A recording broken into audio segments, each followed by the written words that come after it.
It's time for Twit This Week in Tech. We got a lot to talk about. Owen J.J. Stone, Doctor, is here along with Jason Hiner from Tech Republic, Jason Snell from Six Colors, and all the tech news. Stay tuned. Twit is next.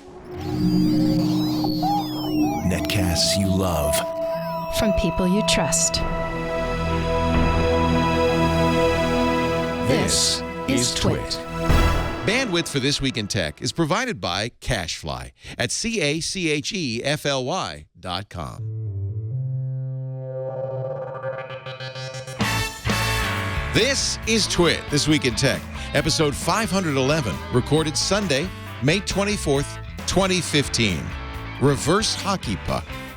This Week in Tech is brought to you by Harry's. For guys who want a great shave experience for a fraction of what you're paying now, go to harrys.com. Get $5 off your first purchase by entering the code TWIT5 when you check out.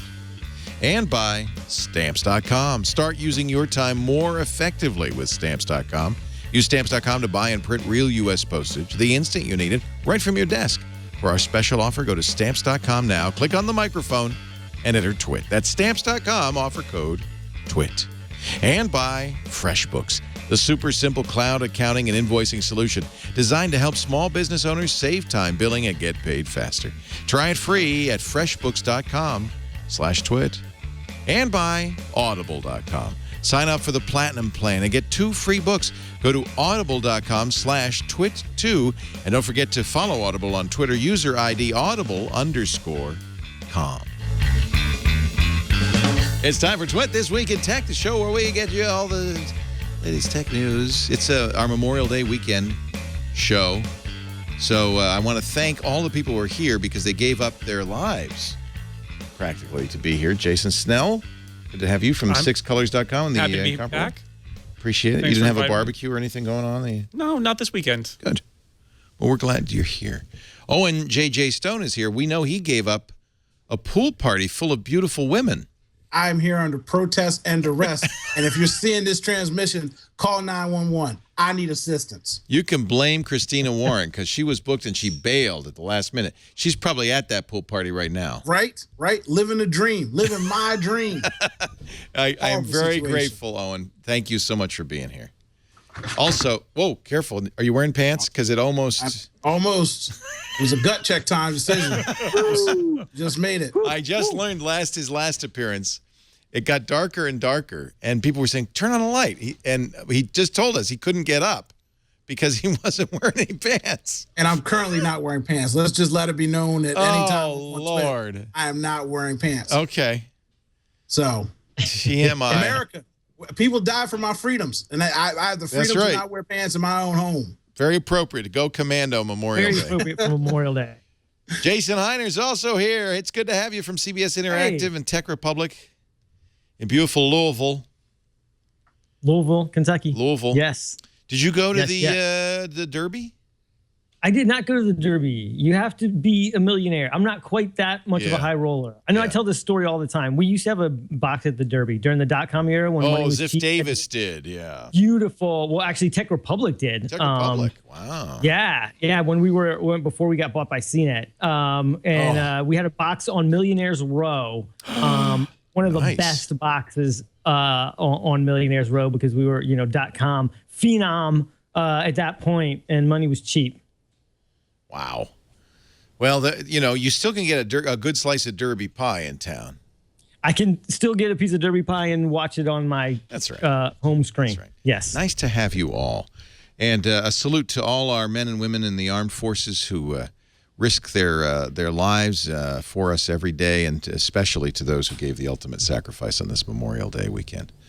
We are very grateful to you all, and I've worn my American flag tie in honor of that. Twice a year I get to break this out. Rosh Hashanah and on 4th of July I'll wear it again. Nice. Yeah. Well done. So as long as we're talking solemn notes, a very kind of surprising and sad story. You may remember A Beautiful Mind. Remember that? Mm-hmm. The story of mathematician John Nash, who was schizophrenic and had amazing hallucinations, and yet was also a brilliant mathematician. He and his wife killed in a crash on the Jersey Turnpike yesterday. Wow. They were in a cab coming home from Norway. He'd just given a talk in Norway, and they weren't wearing seatbelts and were thrown from the cab when it got in a wreck, and both passed away. Nash was 86. His wife, Alicia Nash, was 82. Nash was very famous for many things, but particularly won the Nobel Prize for his game theory work. In fact, there was a good article or a good conversation, let me see if I can find it, on Quora, talking about what he came up with. And the idea that even in complex games, that an equilibrium would often be reached. The example they give often is the détente that was reached between the Soviet Union and the United States, because both had nuclear weapons and mutually assured destruction kept both from using them. An equilibrium was reached, and war never did break out between the U.S. and the Soviet Union, despite decades of tension. The other example that the guy on Quora gives is, if I come home early and my wife gets home late, then I have to sit around waiting for her. If she gets home early and I'm late, then she has to sit around waiting for me. So the equilibrium is we both get home early, and then we have time with each other. Anyway, John Nash is very sad. And you need to wear your senseless. seatbelt. The thing that was creepy about that, a mile from my house and then another one on the highway yesterday, all around the same time, 3 car accidents. Ugh. And all cars had someone ejected from the seat. The other 2 car crashes had the passenger was ejected and both of them died. And then this happened. And you're in a cab. I guess you don't wear your seatbelt, but for peace sake, I always buckle my seatbelt. I don't know why you assume that a cab is somehow going to be magically safer than driving your own car. Especially if you're on the highway. If you're in the city and you're just scooting about, the impact isn't going to be that great. But if you're out on the highway doing 85, just put a seatbelt on. Very sad. And we should all watch A Beautiful Mind this week, which is a great movie. Russell Crowe playing, although it fell prey, as many movies about mathematicians, to this kind of notion that mathematicians are somehow magically. Yeah. Same thing happened in The Social Network. They're writing formulas on Windows. In fact, Nash did the same thing, right? He wrote the formulas on Windows. It comes to them as a great flash of revelation. And I think many mathematicians find that a little bit insulting. Like, no, I did some work. I actually figured that out. Anyway, I hate to begin on a sad note. Google I.O. coming up. We have a bunch of nice people in the studio visiting from GDG, the Google's developer groups. They're all over the world. This is a group from Spain. Nice to have you. Welcome. They'll be going to Google I.O. on Thursday. We're down at the campus in Mountain View, and I was talking to Andreu, and I said, do you know anything about what's happening at Google I.O.? And he hid his face. He said, so I'm going to watch you carefully, Andreu, when we start speculating. And it just tug your ear if it's on track, and if it's wrong, just frown. Can we get a camera on him to check the facial I know. expression and talk? I know. This is rare that we actually get somebody in here. Hey, could you bring me my cardboard? I meant to get it when I was over there. It's on my desk. Last year, so one of the reasons people love going to Google I/O is because Google is really pretty generous with gear. They last year you got a Pixel. Or no, that was 2 years ago. You got a Pixel. Last year you got cardboard. It was a little disappointing. There was a flat piece of cardboard under the chair. It's tough times at Google. But then, Gina Trapani made this for me because she was there last year, and she folded it in the car on the way up. And it turned out this is actually one of the coolest things ever, because this is Google Cardboard, and it's Google's virtual reality thing. And you can go out and buy Oculus Rift for a lot of money, or a Gear VR for Samsung for a few $100s. The Gear VR does the same thing this does for nothing. Well, it does a little more, but Does it? It does. It does actually. It's got extra sensors in it that help. Oh, all right. You could turn your head. You're right. Although, wait a minute, doesn't the phone have the accelerator in the phone do all that? The phone does most of the work, but it does some. The Gear VR does a few things that enhance the experience, as it were. It's adding some more power to the sensors. But it's cool because they've also released this thing. They released this publicly. You can make your own, and other. It's like open source design. Yeah, and totally. other people have made these. There is the company that makes those great wooden cases. Yeah. For iPads. The Makes bamboo. Yeah, You can buy like nicer ones than cardboard. But you can also print your the own. Savannah Art and Design, Savannah College of Art and Design does this cool thing. They send to all of their students who they're kind of courting. They send these the ones that they branded them Savannah College of Art and Design SCAD, and then they send these basically Google Cardboard versions, and then you can download their app to your iPhone or Android. You plop it in there, and then it's got views of all their campus. It's like the coolest pitch for a school that I've ever seen. I was like, if I was deciding between multiple schools and I was a little bit, kind of forward-looking, progressive, kind of a techie, I would see this and I would just be blown away. This is inspired. I thought it was so neat. This is inspired. So you get in and they say, well, good, here's a virtual tour of the campus where you're going to go. You can put your phone in here. Oh, yes. that is really awesome. A great idea. Yeah, we had one in. Aaron Carson from Tech Republic has been writing a lot on virtual reality, on the business applications of virtual reality beyond gaming for most of this year. She also did a great long feature on, can virtual reality kind of mend its broken promise? It's been promised for 30 years that it's going to happen. And, will it finally happen? We did a great long form piece on this. She did a great long form piece on this. This is a good use for it, I think. A virtual tour of your future home. Yep. I mean, I would, again, if I got this, if I was a student, I was trying to decide between schools, this would be big. And pretty low cost. But there's one problem, because doesn't the student have to have an Android phone? Or iOS. It works in iOS. Oh, it works in iOS? Oh, good. It does. It works in iOS or Android. You download the app and you plop your phone in the thing, and then you go to town. Neat. That is a great marketing idea. Google actually did this themselves when they opened up their London store. They sent out. They have an app that you can download for Cardboard, so you can do a virtual tour of it. I'm still not completely bullish on VR, but there are some things where that's really good. The nice thing about Cardboard is it's not immersive. It's a little closer to a ViewMaster than immersive. Yeah. And immersive, I think, is not necessarily a good idea. I kind of worry about putting this helmet on and like losing touch with my surroundings. Maybe I'm just paranoid. But I'm worried somebody's going to sneak up behind me. 3 weeks ago, didn't I just yell at you because you were telling me how much you loved virtual reality and digital space time? It wasn't me. That was somebody else you were yelling at. So at least you heeded my warnings. That's all I care about. Somebody else. Actually, Palmer Luckey, who is the guy who founded Oculus Rift and then sold out to Facebook for several billion. How many billions? Was it 3 point something? Huge. He's being sued by his previous employer, the appropriately named Total Recall Technologies. That is a good name for a VR company. They're in Hawaii. They say they hired Luckey to build a prototype in 2011. He worked for them for a year, latter half of 2011 into 2012.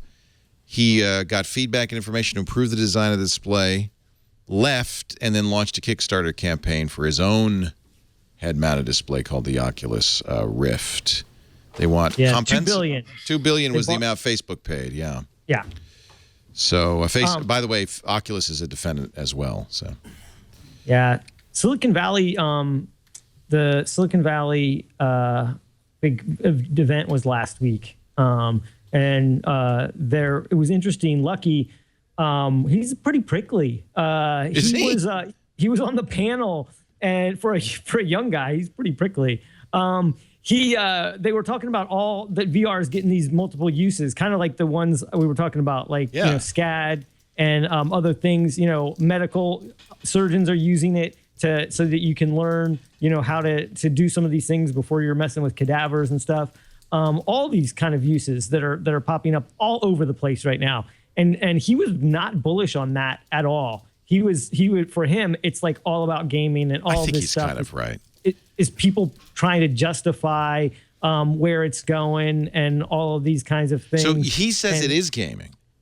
He says it's just gaming, and all these other things are wishful thinking. Well, I'm not sure I agree with that, but I think gaming is the obvious and best use for virtual reality because the purpose of virtual reality is immersive, right? Yeah, to block out the rest of the world, as opposed to something like AR stuff, like what Microsoft's doing with HoloLens, is about annotating the actual world, and that's a very different, interesting thing. But VR is all about blocking out the world. The SCAD thing is VR, right? I mean, the idea that you could tour. I like the idea that you could tour somewhere and feel like you can look around and be part of it. So Oculus has an announcement in a couple of weeks, June 11th. Step into the Rift, which I don't know if it's really that's not really a good tagline. That sounds like I'm going to fall. But what is this going to be the announcement of the commercial availability of something? The weird thing is they're hyping this. Like they were hyping it last week again too, and it's not clear what they're doing. Like what more is there to say? There's a commercial ship it, right? They've already said most of the details for that. Unless there's something else they're going to do, or I mean the biggest thing that's missing is content, right? Content is, there has to be content you want to do. Unless, my thought is just that unless they're making some announcements in terms of content and some, maybe deals that they've signed. They gotta say, the next, Call of Duty is going to have an Oculus Rift version. It's got to be something like that, because otherwess, what's the hype? I don't understand what they could do to get me interested in it. Or why would I buy it? It's going to be expensive too, right? I mean, it can't be cheap. The SDK, the one that they've got out right now is $400 for the hardware that they're essentially going to release to consumers or something similar to it. It's $400, and so you got to think it's going to be in the $300, $400, $500 range. It's not going to work with any, of the gaming systems. It's not going to work with Xbox. It's not going to work with, with Sony PlayStation. It's only going to be for high-end PCs. They just threw off Mac. It really worked really crappy on Mac, as it were. So it's really only for PC gamers, which is what they're saying. No Linux, no Mac.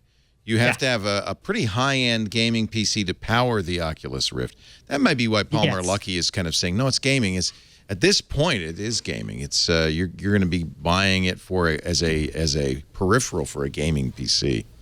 If you are not, I think you're going to be disappointed. If you're not a high-end, if you don't have a high-end gaming PC and you buy this thing, you're probably going to be disappointed. I mean, we got one in, and we tested it on 7 different machines and could not get it to work until we installed it on like a really high-end desktop PC and tweaked it and tuned it and looked through forums to see to get it to work and to get it up to like 75 frames per second, which is what you need to not puke every time you look at the thing.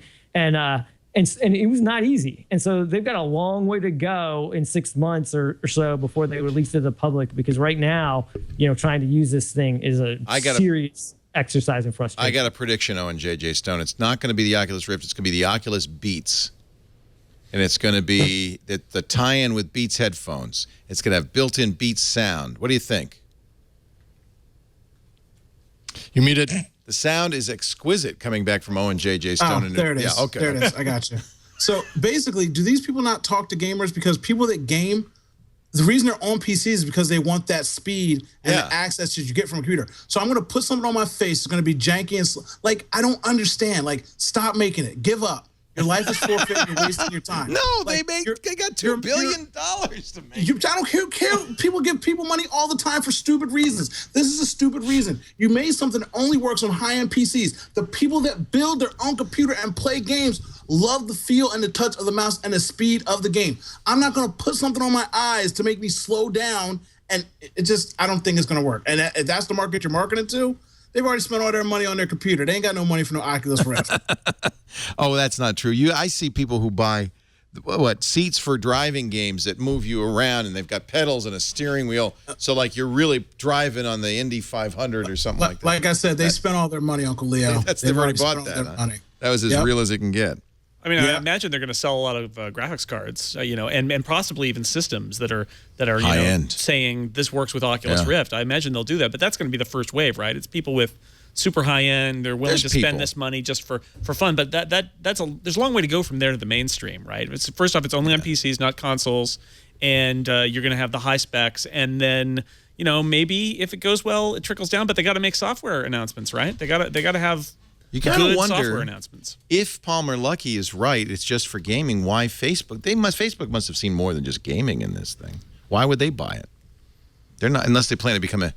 I think Farmville in a 3D world would be just spectacular. Well, if they feel that this is like foundational technology, that this is the leader in something that's going to be big, is it that different than Google investing a lot of money in self-driving cars or something? It's like, is that going to fit with what Google's doing with search? Maybe, maybe not. But if they feel like in 20 years or 30 years, self-driving cars is going to be a thing, why would you not want to own that? And they've got the money to spend. So I kind of feel like that's what Facebook did, is they've got the money to spend and they think VR is going to be something, probably. So why not buy the leader and see if you can use your money to push them? You're right in one respect, Owen. If you're a gamer, what do you want? You want two things. You want high resolution and you want high frame rate.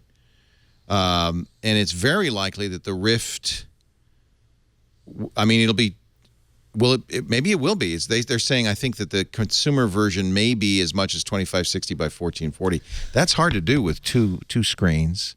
Well, but you're not just buying frame rate and resolution, you're buying immersion, right? And I think that's the argument for the Oculus, is that it's giving you a different kind of immersion because you're not looking at a screen anymore and it's moving with your vision. I'm not sure I buy that, but that would be the argument, is that this is all about higher resolution, higher frame rates, or something like Oculus are all trying to get you to a more immersive gaming experience. The current versions are much lower resolution, but I'm now seeing among gaming magazines and stuff that they think the consumer version will be that quad resolution. That'd be pretty impressive.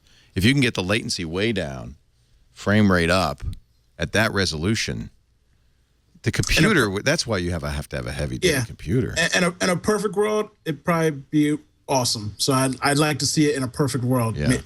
Maybe I'm wrong. Yeah. But when you say something about smart cars, these smart cars, some of the people are lazy. They don't want to drive. That sounds like something that's useful. Like, I really would like to know what they think this is really going to do. Like, they must think this is going to change gaming. Someone sold them on, this is going to change the way we game, and then after gaming, we're going to attack other things. But I like, someone's been sold on, we're changing the game. What about the metaverse? What about a 3D social world that we can all go? That's what I thought Facebook would want to do, right? This kind of simulated VR world. What was that thing called? Do you think Snow Crash, basically Mark Zuckerberg read Snow Crash and said, this is it. You're thinking of Second Life. Second Life. There it is. Yeah. I know a lot of people, some people lost their families over Second Life. Man. Really? That was the original catfish, boy. I have a friend who is a Second Life photographer. What? I know what you're saying. Yeah, I have a buddy who makes clothes for Second Life. Yeah. Makes money. I'm like, wait, what? He goes, okay, so you have an avatar in Second Life and you get it all dolled up, right? And then apparently you can pose. Yeah. And then he somehow gets screen grabs of people in their Second Life attire posing, and then he posts them on Facebook. It's very creepy. America. America. Exactly. You can buy nude suits. Oh my. No, you can buy because you can costume your avatar in any way. They sell like nakedness, which is very strange. Like, you can't, your avatar is clothed by default, but if you wish, you can buy new clothing that look like you're naked. So there are some interesting VR social things. There's this thing called Converge in the long form article we did on VR. There's this Converge is this virtual world. The cool thing about it is, like, it's Lord of the Rings. It's like Lothlorien. And I want to be an elf. You sort of show up in there. And the cool thing, there's other people there hanging out. You sort of pick your, I don't know, character, whatever. And but there's it's a virtual meetup space. And so you go in there and you can have you can have a meetup, and there's also like a theater. So you can go and somebody can actually give a presentation on that theater and in the theater, and it'll go up on the screen in this sort of middle of the woods where there's this great screen. They also will watch YouTube videos together. They'll have like screens of movies in there. You can hang out, and it's sort of like a mystery science theater sort of thing. And it's interesting, and it is there is some something to it. I think this is why Facebook is into it, and they did talk about this at F8 a little bit. That they see, Facebook started out as text updates. Right now it's photos. Next they kind of see video, and then they see VR as sort of they see the evolution of status updates and those kind of things. I don't know that I buy that, because VR is because it's so immersive, whereas right now Facebook is kind of a drive-by thing. You can scan real quick and catch up on a lot of things and think with a lot of people. They want you to stay there forever, though. They want you to live there. Well, that would be one way to do that. Now you're making me backtrack just a little bit, because I do think about all my friends that play Grand Theft Auto. Yeah. And I have the game. I played it for like weeks and I stopped because people are addicted to it. And like they have hangouts. Yeah. He's like, come check out my mansion. That is a virtual world. It's a game, but it's also a virtual world. Yeah. And they're all sitting in there showing each other their cars. And World of playing Warcraft is social. So I guess there's something to getting immersed in that situation. But like I said, perfect world tech. I need better stuff, and maybe that's what the announcement's going to be. It's got to be truly we finally immersive. fixed the problem. Chumley in our chat room says, you want an immersive Call of Duty, enlist. That's a good point. Very realistic. That's funny. I should get that on a T-shirt. Yeah, really? Here's Eve Valkyrie, another tip from our chat room. This is a game designed to work with Oculus Rift. It's specifically for it, and I would bet that if they make an announcement on the 11th, this will be one of the things they'll show. This is pre-alpha gameplay footage captured with a VR headset. You could see even on the web page that the fighter is wearing a headset, kind of a VR headset. This looks a lot like one of those classic old Star Raiders games where you're sitting in a cockpit. Yeah, it's from EVE Online. That's this is EVE Online, exactly. This is their VR version, Valkyrie, they call it. You know what would be a fun game? What? If I could just put that headset on and have the screen that Tony Stark looks at, but actually see my TV and do stuff, and stuff pops up on my screen. Yeah. All right. I want to be Iron Man. I got to get one. There you go. Yeah. There you go. Give me an Iron Man game and I'm in. If I could just like talk to Jarvis and have my stuff popping up, okay, I'm buying This one. would be a better way to play. They got me. If you I'm didn't, buying if a it PC. Did, if it didn't make you I'm queasy. doing everything. Right. I feel like it would make me queasy. Now, I get queasy on the early edition Oculus Rifts. I had the Kickstarter version, and I've tried the second version, but I'm told that the new versions say it's better, are higher resolution, less latency, and those are the things that make you a little queasy. The higher the quality, supposedly, the less likely you are to get queasy. The folks from HTC, that are doing the new they have the one Vive, too, don't they? Yeah. Yeah, they say on that one, there's nobody will get sick from it. They say the quality is so high, it's like 75 FPS frames per second or more, and they said 0 people will get sick from it. I think they're inviting ridicule, but that's how confident they are in the quality of what it's going to be. This is pretty compelling. I mean, I could see getting sucked into a game like this. Totally. And being living in this star. Well, that's the stuff that's going to be most exciting, is the immersive world stuff. Like, World of Warcraft is a good example of that, or something like this. Yeah. Yeah, because you can look around. I mean, this makes sense too, because you're not walking; you're flying flying a spaceship. Yeah. Right. So you don't have to deal with that other issue, which is you need to use controls to move. Yeah. And you can just look around. You're strapped into a chair, so it's a perfect analog for what you're actually. That's what you'll have doing. to do. You'll have constrained environments at first that will make sense. I mean, if you could put me in an X-wing fighter, I could go take down the Death Star. I'd probably be in. Yeah. Yeah, this looks pretty cool. We're changing our tune right here. Yeah, we are. Right. I don't know. It's pretty compelling. I already ordered mine. You know what I mean? They give me a Gran Turismo or something where I can drive that Bugatti that I was saving up for, my Tesla. I'm in there. I can live vicariously through my Rift. It's like Enter shooting the womp Rift. rats on Tatooine. I mean, So actually, well, then when you said, gamers have spent all their money, what I was thinking, there's people playing flight sims with, basically surround cockpits because they have multiple monitors. Right. I mean, that's not at all unusual. Those people are broke now, Uncle Will. That's broke. My point. But they're happy. They're broke. Their wives left them long ago, but they don't even know because the macaroni and cheese just sits there on the shelf. We're going to take a break. When we come back, I want to know what Google's got planned. We kind of got into this starting with the cardboard, but what will they be talking about at Google I/O on Thursday? Our coverage, by the way, will be live from Google I/O. Jeff Jarvis will be there. And you're going, right, Jason Howell? I'm going. I'll be there. Yep. So Wednesday, when we do This Week in Google, we'll do a preview. But then Thursday, we're going to do live coverage. The keynote begins 9:30 Pacific, 12:30 Eastern time. So I will be doing TNT on Thursday morning, and then we'll segue right into that coverage with Gina Trapani, Ron Richards, Aaron Newcomb, you, I hope. And we'll do what we always do, which is watch the keynote together and then comment on it. If you want to watch the raw keynote, I'm sure you can do that instead. But that's 9:30 Thursday Pacific time, 12:30 Eastern and 1630 UTC, live.twitch.tv. Hey, I will shave clean. I will shave well for that show because I will shave with Harry's as I do every morning. If you are a shaver, you need to know about Harry's. Nobody likes to shave. Well, does anybody look forward to shaving in the morning? I think not. But Harry's is going to make it as close as you can get to something you want to do because Harry's is kind of fun, believe it or not. Start your day with the Harry's kit, and you can get these very affordably. This is the Truman kit, which features a handle. You got 4 different colors. I think I have the orange handle.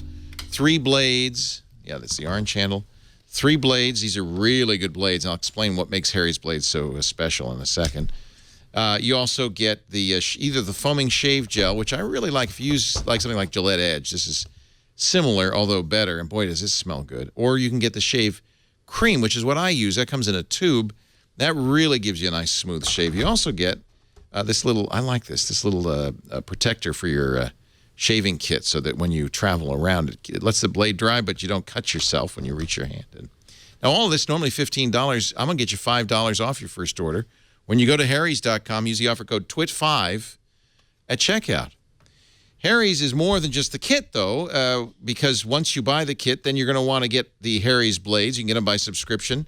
I used to get them every other month. Now I get them every month because I love having a fresh blade. There's something about it. That's part of the secret to Harry's is because Harry's blades are half the price of the drugstore blades and twice as good, you don't mind changing the blade more often. You get a better shave, a cleaner shave. While you're at the Harry's site, I know Father's Day is coming next month. You might want to take a look for Dad at a few other things. You get the Winston set engraved. That's just a little bit more, $25. And they have a special Father's Day shave set. Actually, this would be great for $40 that includes, and your choice of the foaming gel or the shave cream, the personalized razor and stand. I like that. Plus all the blades and the cream and everything. This is a nice gift for Father's Day. Is it bad if I get myself that for Father's Day? No, that's great. Your daughter's too young to really know what to get you. Yeah, I'm gonna give it a whirl on the old noggin and see how smooth I can get it. Oh, you know what? For somebody who shaves their head, this is a really good idea. I'd never shaved my head. Once I shaved it once, that was it. But I think this would be I know many of our viewers do this. HARRYS.com. And when you do it, don't forget to use the offer code TWIT5 at checkout to save $5 off your first purchase. I just got the stand. It's kind of cool. The reason I like it is because Lisa keeps stealing my razor. So now I got the stand. It says, keep your mitts off my Harry's. They own the factory. That's how come their blades are sharper, better, high-performance blades, the very best at harrys.com. Google I/O. Are you going to Google? No, you're just going to watch from afar, you said. I will watch the stream. What are we expecting? There is a leak from Android Police. And we've heard this leak, but I think I'm starting to believe this, that Google is going to do a new Photos app that will basically take all the features of Google Plus's Photos app, the Auto Awesomes, although they're going to rename that Assistant, and make it standalone, which, if you're a Google Plus fan, might worry you a little bit, because actually that's one of the best features of Google Plus. In the app that they're going to put out, they call it the current app because that's the one they're saying this could change. But users can create movies, animations, collages, but the stories feature from Google Plus is not there, nor is the albums feature. And it sounds like I would hope you could share back to Google Plus. Album, movies, story, animation, collage. If it doesn't let you share back to Google Plus, then that's the big news, right? But I think it will. Yeah. This looks like a phone app. I don't see a tablet view on this one. The Assistant will make it easy to use. You know, Google already has. They purchased Snapstream, and the new version of Snapstream, Snapseed, is easily the best photo app I find on Android and iOS right now. I love. Do you use Snapseed? Well, actually, Google integrated a bunch of Snapseed features into your main camera app. So if you go and edit an image, you'll see a lot of the same features from the old version of Snapseed. So maybe they'll, do some sort of combining of the new. There's no reason to assume that they're going to take stuff out of Google Plus. They've been doing that. That's kind of what they've been doing. I don't necessarily think that means Google Plus goes away though, because they've just actually unveiled a new feature to it not too long ago with collections. So they're obviously paying attention to it. Basically, now they're just saying, hey, photos can come in handy all over the place. The Bloomberg leak said, posting images directly to Facebook and Twitter would also be a part of this new photo service, which, in Android, you can kind of do that anyways, just with the share intent, but maybe it's going to be a little bit more embedded. So I think they're just saying, hey, these tools are good for other services as well. Right, why not? Why not? I think we're really missing a good photo, a good place to do photos right now. Flickr has kind of died. Yahoo's tried to do a few things with it, but it's just not that, it's just lagged for so long. 500 pixels is interesting, but it's really more for professional photographers. There's not just a good place for everybody, who just wants to put their photos online in groups other than, Facebook. Facebook's basically a photo sharing site, but Facebook doesn't have great photo tools or even basic photo tools for the average person who just says, like, I want to put my photos up and I want to do a few albums and, a place to put my favorite stuff. They have Instagram for that. Instagram, right? But Instagram's only mobile too. It's not some place you can do. I know most people are doing their photos mobile now. That's what I meant when you were talking about professional. Like if somebody's professional, they're not worried about Facebook anyway. They're going to use whatever they're going to use. But average people, like I know a few people that only use Snapseed, Instagram, and Facebook for their pictures. All you need. And this one girl doesn't even have a computer, but she sells her pictures in a gallery locally. Wow. And she's taking pictures on her Samsung. And I'm like, how are you doing this with no camera? She's like, well, I can't afford a camera yet. So I was like, that's off your phone? She's like, yeah, and I use Snapseed. And she posts them on Facebook. People buy her pictures. I'm like, she does all that without a computer. And I'm sitting over here with a Mark III 5D looking at myself like, I need to shut down Photoshop. I got this, I'm over here with this Wacom tablet wasting my money. And she over here with nothing, so. That's what I find very depressing is it turns out you need talent. Tool.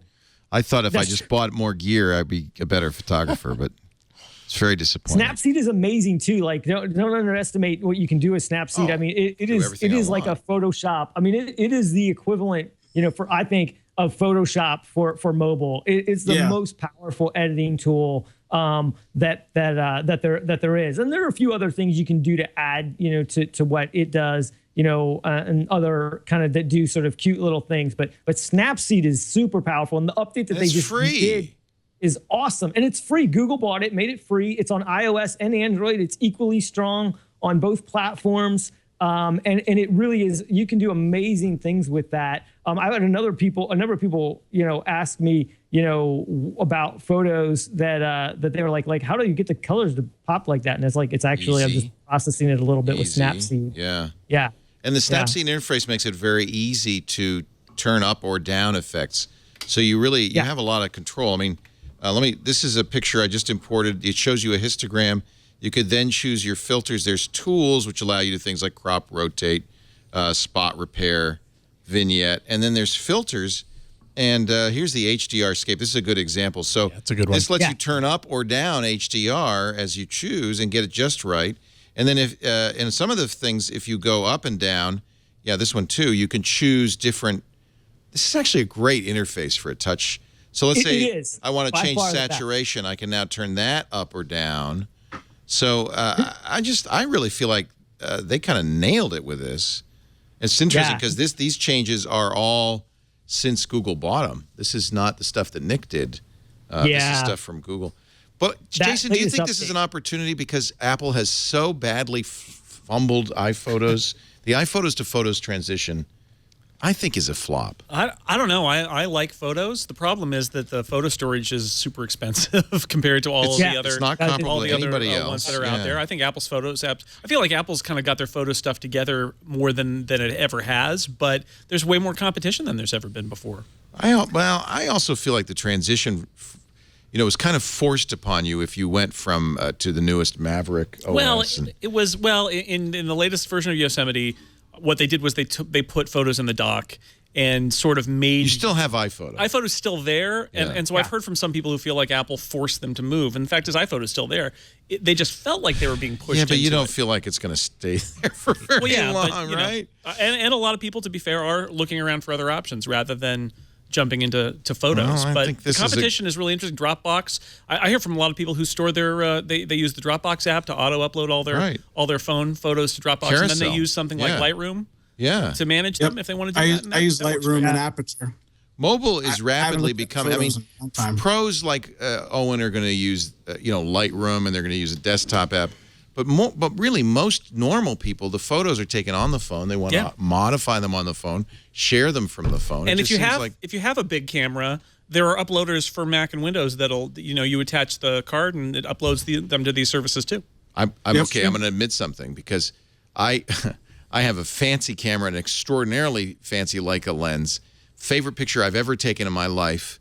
I took the picture and then I copied it over to my phone and used Snapseed to make it a black and white. And I thought, well, this is just quick and dirty, and I'll go back and use Lightroom and do it right.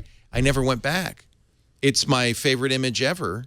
And it was done, I don't want to admit it, but it was done in Snapseed.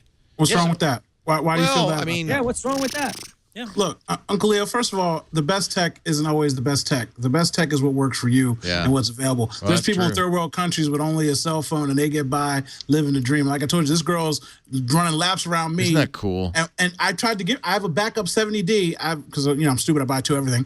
I got a camera, $1,100 camera. I don't even use it. I said, here, I'll give it to you so you can learn. And she's like, I wouldn't even know what to do with that. There's no point. I kept thinking I was going to buy one, and I just never did. And so she just won't. She wouldn't even take one for free. She's like, I'm just going to keep using my phone. And I'm like, God bless you. So I'll show you the picture because this is my favorite picture ever. Lisa and her son, and it was a color image. The black and white, the smoothing, everything I did was all done in a phone. The picture was taken with an $8,000 lens, but the phone. I bought an iFi card at one point, and I just set it up so that when I was taking pictures with my SLR, it would just use Wi-Fi to send them to my phone, and then my phone would do the syncing. This is one reason why I'm still using an Android phone as opposed to iPhone, because I can use NFC to tap it to the Sony, the A7, which I use. I tap it to that. The NFC pairs it, copies all the photos over to the phone. I use Snapstream to modify it, Snapseed to modify it, and then upload it to Flickr or Google Plus, and I never went back. But the fact is, a lot of times people are frustrated because they take so many pictures and they have to go to the computer and fix it. This was shot raw. Everything was done on the phone. I'm horrible. I'm over here doing MacGyver moves. Like I shoot with Mark D5 III. I take the SD card out. I put it in the 70D because that's wireless. And then I send it to my phone. Oh, you're crazy. Yes, I do. I'm a horrible person. Well, we'll watch. I should just buy a Wi-Fi We'll SD watch card. to see what Google does. I see that there's link sharing built into the new apps, which makes it very easy. Very easy, they say, to share it with obviously Google Plus and other social media, and you also can control privacy, which is very smart. Remove geolocation and stuff like that. So I think that, you know what? I have a feeling that this is merely to get Google Plus's photo stuff onto the phone, really. It's like Snapseed. Another option. What's that? Just another way. Option. Yeah. I don't think it necessarily means anything bad for Google Plus. I think it's always good to have Google Plus be the glue that holds things together. And I think having photos be available someplace other than Google Plus is good because it's just more places. Google is also, according to the information, Amir Efrati, usually very, very good with his Google knowledge. He says that Google is developing a new operating system for the Internet of Things called Brillo, which is not a great name. Maybe that's just a code name. Would be able to run on low-powered devices with as few as 64 or 32 megabytes of RAM. I remember when 8 megabytes was a lot on a PC, but I guess 64 and 32 is kind of minimum on modern stuff. So watch for that as well. And go ahead. Suddenly Android at home. Is that kind of what you got to figure? This is Android based, right? Yeah, that's one of my guesses for this next I/O is that we're going to see a lot more around just connected home in general. And I mean, a couple of years ago was Android at home. And we never really saw much. They ended up acquiring Nest. They have Dropcam now. So there's all these little pieces kind of falling into place. And now it's just a matter of Google doing what it needs to kind of integrate it. And it looks like One assumption is that they're going to do kind of a lower powered version of Android in order to do that. Friday in the information says it appears to be separate from the upcoming release of Android's M version. So we may not hear about it. So I don't know if it's related to Android. Yeah. You got to figure it's based on Android. But remember, they acquired Nest. Nest had its own kind of operating system. They've Dropcam as well. Right, but Dropcam was interestingly integrated into Nest. Yeah. So I wonder if that's their just IoT set a parallel stuff for stuff that's happening inside of Nest. Well, somebody called me on the radio show today and said, I've been thinking these new internet-connected things like my locks, Schlage and Kwikset, both make locks that are, you walk up to them, they open the door for you because they recognize your phone. I think it's Bluetooth. I don't know if they're internet connected. He said, do you think there's a security problem? And I said, yeah, there's a massive, get ready because the Internet of Things is already a horrible mess in security. We did a piece, and if you haven't heard it yet, do listen to Security Now from this week. Steve was talking about these keyless entry systems of fobs that you use on your cars. Nick Bilton was the first to bring this to our attention in a New York Times article where he said he was standing outside his door of his house when he noticed kids getting one by one, opening the doors of every car all the way down the street, getting in, ransacking the car, and leaving. These were all locked cars, including his own Prius. They all had everything now has keyless entry. When I walk up to my car, I touch the handle, the doors unlock, and I get in. Then I press a button. There's no ignition key or anything like that. So Steve explained how it works, and apparently they are all vulnerable. There's a $17 amplifier you can buy on eBay, and I'm not sure. I might have misremembered this. I think you stand next to the car with this amplifier, and then, I think it's the other way around. You stand next to the key fob with the amplifier, and then your accomplice gets in the door, because all of the only security on these key fobs is proximity. That you have to be next to the car to get in. But if you could amplify it with this $17 amplifier, then anybody can just open, the door's open. So let's say you go to a fancy restaurant, somebody notices, hey, that's a nice Aston Martin you're driving there. He watches, the valet parks it, he follows him, sees where the car is, puts the key fob in that box. His accomplice stands next to the box, and you get in the car and drive off. But to be fair, a lot of these locks were not high security. You can open it or you can drive off. He says most people are just opening it and ransacking it. But the reason, but if you can drive off, you just can't stop it, right? Because as soon as you stop it, you can't start it again. So you drive it to the chop shop. Here's a pro tip for you. Yeah. Locks are made for honest people. Yeah, that's right. That's the other side of that. This is an old problem with new technology because you used to have a little metal thing you could stick down in the window and you could pop it open. And I mean, talk about bad security. Front door locks. I mean, there are tools that'll unlock them. You can have a key that says "Do not copy." Guess what? They'll copy it. You can copy it, and there was that app that you could actually take a picture of a key with a camera and make a key out of the picture. So I tell you what, I'd rather somebody break in my item, home, car, whatever, digitally, than jimmy my lock, bust my lock up. They stole my stuff, and I got to pay $200 to get the lock fixed. Fix the glass. But open the door, come in, meet my pit bulls, walk back out, go on about your way.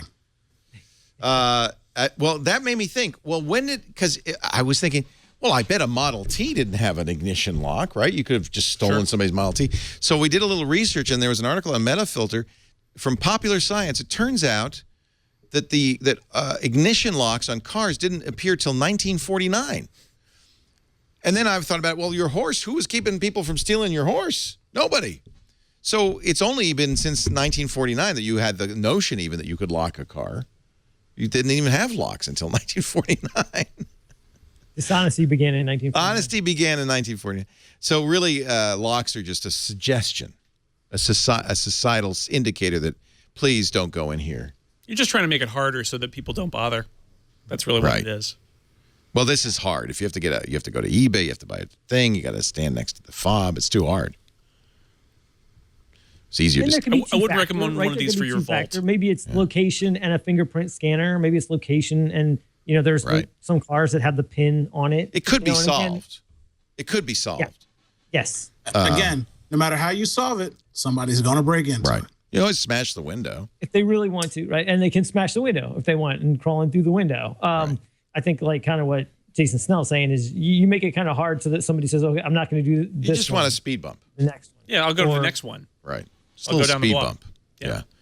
It always cracks me up when I go to New York City and people have signs in their windows saying there's no radio inside. Nothing to see here. Nothing to move on. Go steal it from the next guy. Only time somebody broke into my car, they stole my radar detector, and I was so upset. I'm like, really? You broke in here for a radar detector? Like, why would you do that to me? I was like, now I'm about to get a new one, and I was talking to the guy. He's like, oh, what happened to your old one? I'm like, somebody broke in my car and stole it. So, of course, now he's talking me into getting one that's built into the frame so nobody will ever see it. And that's like quadruple the price. So I'm like, if somebody breaks my car again, I will freak out. Because I'm like, you can't steal the radio. Who steals radios anymore? But then apparently they're stealing people's airbags and stuff. I'm like, they're stealing airbags, yeah. Yeah. I'm like, what? You got to have nerves to steal an airbag. Good money. I'm like, wow, I did not know that airbags were good money. So apparently they are. Man. Android M. We will know more about that. Better fingerprint. This is Ars Technica's. They call it their Google Tracker 2015. Android marshmallow. Marshmallow. What is M? It's going to be some dessert. Meringue, marshmallow, marzipan. No, it won't be marzipan. Although I like marzipan. If only. I'm the only one. Better fingerprint system that's built into the operating system. Android Pay. Google Hangouts gets smarter. Google Calendar makes your agenda for you. No, thank you. And this is all a lot of guessing, by the way, like educated guess coming from Ron Amadio. You know Ron. Ron's been all about Android. He's probably going to be on this week's This Week in Google. Good, actually. So he's just making crap up here. But he's reading the tea leaves, and he's very good at analyzing these things. Chromecast 2. You're in. Has Chromecast lived up to its promise? It's been, how long has it been out? 1 year, 2 years? 2 years at this point. And we thought by now there'd be a broader ecosystem, though, right? I feel like it's proven itself, but how adopted is it? I guess I don't know the actual numbers. I love it. Yeah. I use it all the time, but I'm kind of a Google fanatic, so. Yeah, me too. I dig it. I think what's best, the best thing about it. Go ahead, Jason. Sorry, go ahead, Owen. Oh yeah. So I was gonna say the best thing about that I like about Chromecast is the where you can put it on a screen, like especially like in the office or you can leave it on and it will flip pictures, or you can set it up there to pull like news headlines and photos and all kinds of stuff. So it's got the best sleep state of any of I love it. Devices out there. I have my slideshow on there. It's great. Yeah, and then it has that thing where even if you're not connected, it has a little pin there where you can say, hey, here's what you do to cast something up to this device. I think it's a great shared. It's the best sort of shared screen, cord cutting kind of device that's out there. And I love Apple TV too. It's like I'm. Of all the Apple products, I'm probably the happiest. Maybe I'm like the only person on earth, but just like happiest with Apple TV. But I mean, anymore now, you can put those two devices on a TV and have an amazing experience with a lot of content and a lot of capabilities of transferring things from mobile devices to your screen and all of that. So I think both of them are I think underappreciated. You're not alone, Jason. You're not alone. You like it, Owen? JJ Stone. I got Apple TVs in every room. They got me. They got you. They own you. It's solid. It's solid. That's because all your Dora the Explorer videos are on there. You know why I like it? Because my daughter can use it and she doesn't have to ask me anything. Yeah. It just works and it's easy. When she's on her iPad and she wants to beam something, vice versa. AirPlay works very nicely. It's very simple. Works. Yeah. So I like it. Yeah. We're going to add Chromecast to our web-based player. We got a new website which will be rolling out in about 2 weeks, something like that. It's ready. It's done. It's cooked. We're just doing a few behind-the-scenes wiring.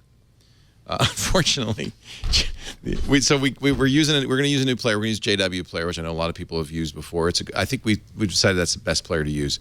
And we're paying for the next tier up that gives you Chromecast support. So if you're watching on the web, there should be a little Chromecast button you can watch on your big screen TV.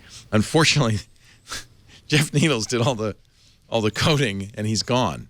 So I don't know if we're actually going to be able to figure out how this works.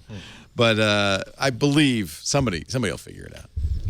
Do you know how to use JW Player? Anybody? Yeah, Cricket. Huh? Wait, were we talking? What happened? Jeff. I thought there was another J on the show. I thought Jeff. So Needles went to Meerkat, of course, right? He went to work for Meerkat because he became like the number 5 Meerkat guy. Like it's him and Madonna, and like so naturally they hired him. Mirror. They tried to hire Madonna. That didn't go very far. She was not interested in doing biz dev for them, but Jeff was. Google Maps will be rolling out, and this is known. This is a fact. This is not for Google I/O. This is now. Google Maps rolls out traffic alerts and alternate routes. This is nice. Yeah, I got this the other day. It's nice. That's great. It's in Waze, which Google owns, right? Yeah, they've been integrating Waze into kind of the Maps experience for a while. This is just a little bit more refinement in the Maps app. And, so what's different? Correct me if I'm wrong. You used to get warned. Well, it's going to take you a little extra time when you first did the navigation. Mm-hmm. But now, as you drive, it will say, reroute, just like Waze did. Yeah, but although I will say I've had it pop that up on me already. Anyways, it's just the way it happened before, it was a little bit easier for me to ignore or not see or not hear. Now they've kind of integrated it a little bit better, and it's been it putting makes it a lot more colors, obvious. at least for a year, colors on the street. Yeah, those green, are great red, too. or yellow that tell you very where the traffic handy, is. very useful. It's a horrible product. I don't know what you guys are talking about. It's the worst thing in the world. You hate Google Maps? I'm actually really jealous of it, and I wish that I had an Android phone all the time just because of it. It's amazing. Like it works with my car now too. Like you can put that map on my car screen. Yeah. Instead of using the Hyundai Nav, you can use that. I'm done. So your Hyundai has Android Play or whatever it's called, Android Car? Yeah, they promised me Apple connectivity, but that never happened. But Android jumped right in there, and now they're promoting all Android stuff, and I'm like, really?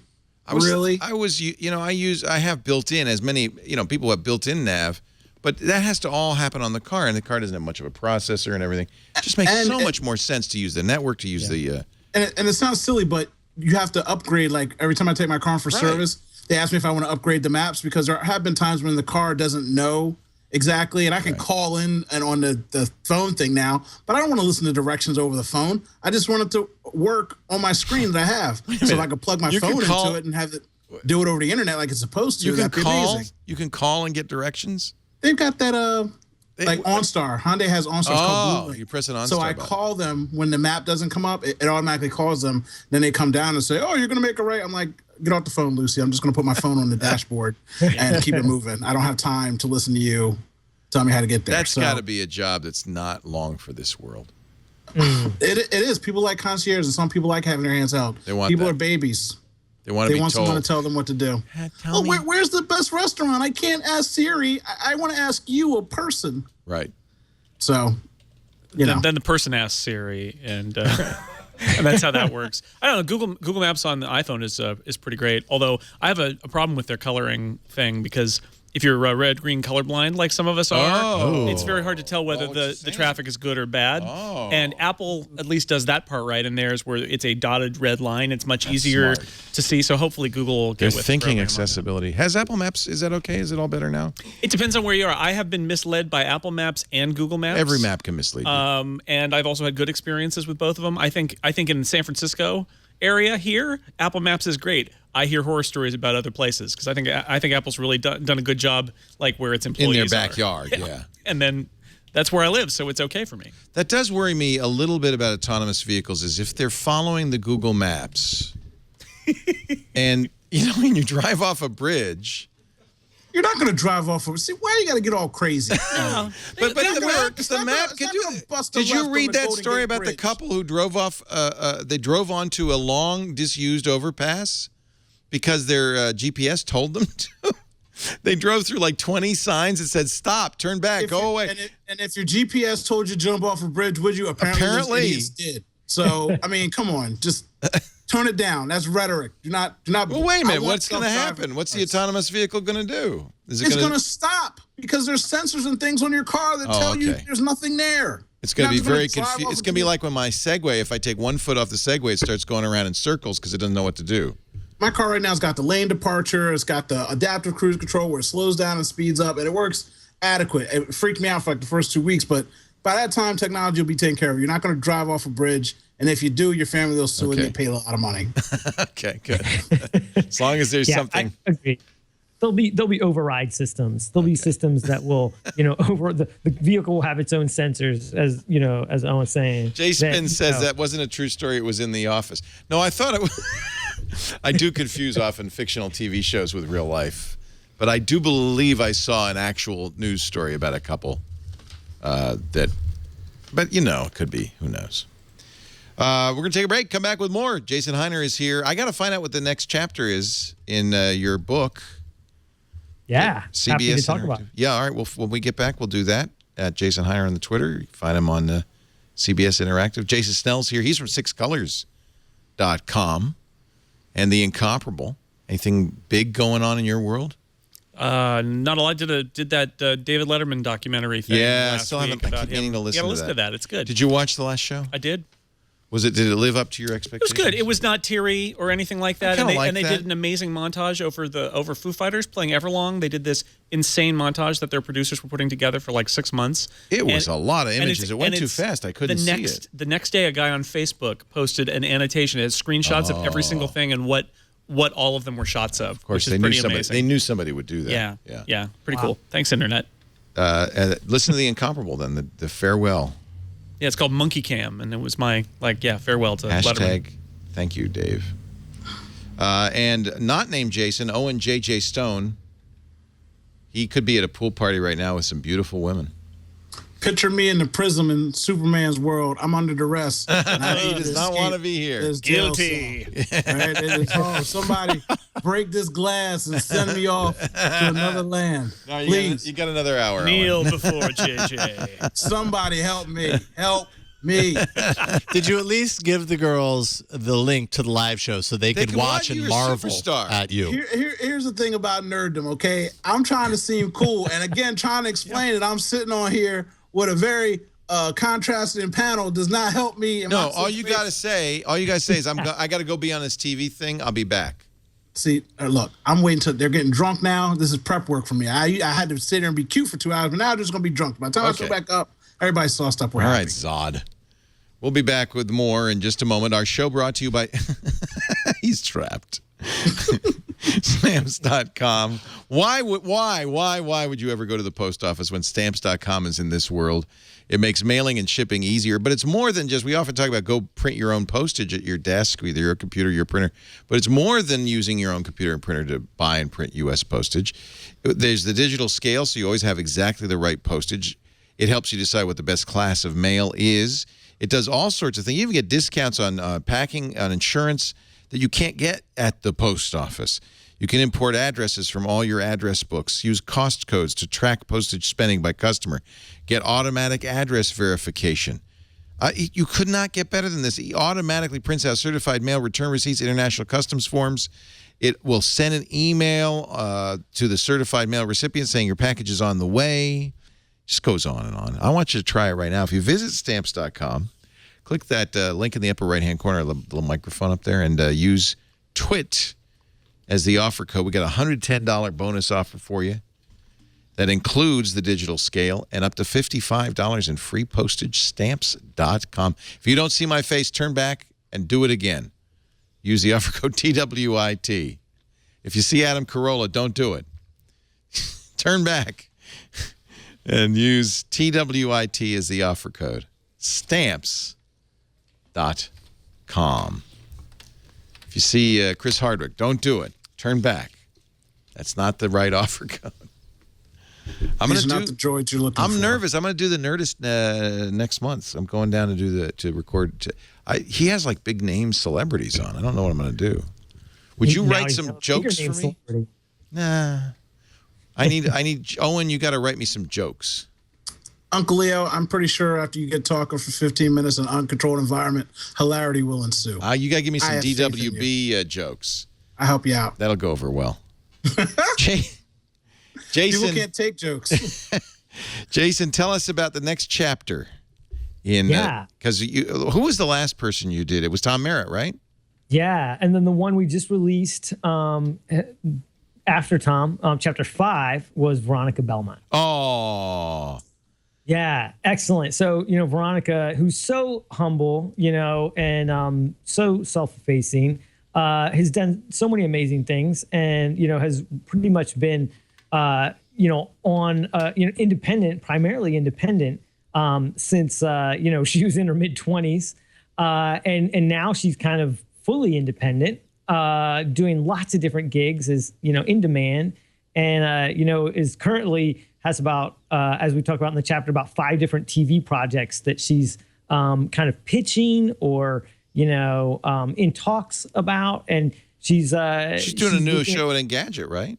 And she is doing a new show Ask on Engadget. Veronica. That doesn't include, Ask Veronica. That doesn't include the Engadget show. So she writes. She can host. She's hilarious. And so she's such a such a talent, and has really. I think the example, one of the things the book is really about, which is that the future of work is a lot more entrepreneurial, and people having to make work, and as much as find work, and have people come in and offering you work, and it's kind of a combination of all those things. And she's a perfect example of it. She's a perfect example of kind of what we're talking about in the book and what we're hoping that people get out of the book, which is ultimately, figuring out ways to deal with the future where they may not have just the one full-time job for a long time, where they may have, multiple gigs, where they may have to kind of hustle and have to put, a career together based on all kinds of different gigs and different opportunities, and making opportunities as well as finding them. And so, she's such an amazing person, and such a cool person. Just and so she's great to talk to, and just a good storyteller in her own right. So she kind of made it easy with this chapter, and I hope everybody will read it. It'll be available for free for a couple more weeks. We release each chapter. As we're done with them, we release them for free on the internet for a few weeks until the next chapter comes out, and then the book's also available for pre-order. The whole thing will be released in the second half of the year. There's a picture for the Buzz Out Loud reunion with Molly and Tom and Veronica and tall guy Jason Howell. Hey, I made it! You made it into the book. So you could. This is really cool. So they're writing the book. The book will be a book that you can buy. But you can get only one chapter at a time. The current chapter at followthegeeksbook.com. And this is the 5th chapter, Veronica Belmont. And you can give your input on sort of your insights and your feedback on what you think is sort of influential or important about each of these folks, too. Yeah. And the best comments, the best insights, we're going to publish at the end of each chapter in the book, in the final version of the book. Yeah. There she is with Ryan, her husband. We love Ryan Block, of course. I remember Ryan telling me, he said, I am way over my head with Veronica. She's way above my pay grade, and I'm going to do everything I can to keep her happy. They're an adorable couple, and I, just really happy for both of them. Good. I will read this. I already learned something. I did not know that Veronica's mom was a marketing director at Coleco, toy company. Now that's cool. Yes.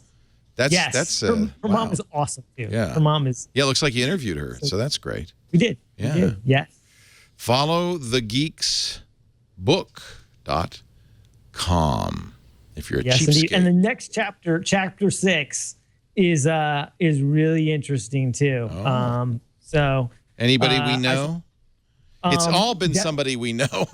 it has. I say, because we're both looking for the same kind of people, right? Influential tech media, kind of folks. I'd say all but it just shows you have excellent taste. Thank you. And so do you, vice versa. Thank you. All but a few are people that are going to be familiar. I'd say maybe all but 2 or 3 are people that the Twit army will be very familiar with. The next one, I would say the Twitter army will be familiar with, but, more maybe tangentially. But the next one is going to be, really unique and special, too. They all, they're like your kids now. Yeah. I love all of them so much, so, yeah. Thanks a lot, United States Senate. Well done. You remember we mentioned that the House of Representatives had passed by a strong margin a bill scrapping the NSA's bulk collection of phone data.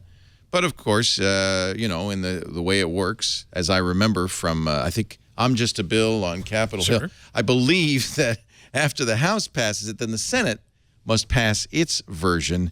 And something to do with cloture and supermajorities, they didn't.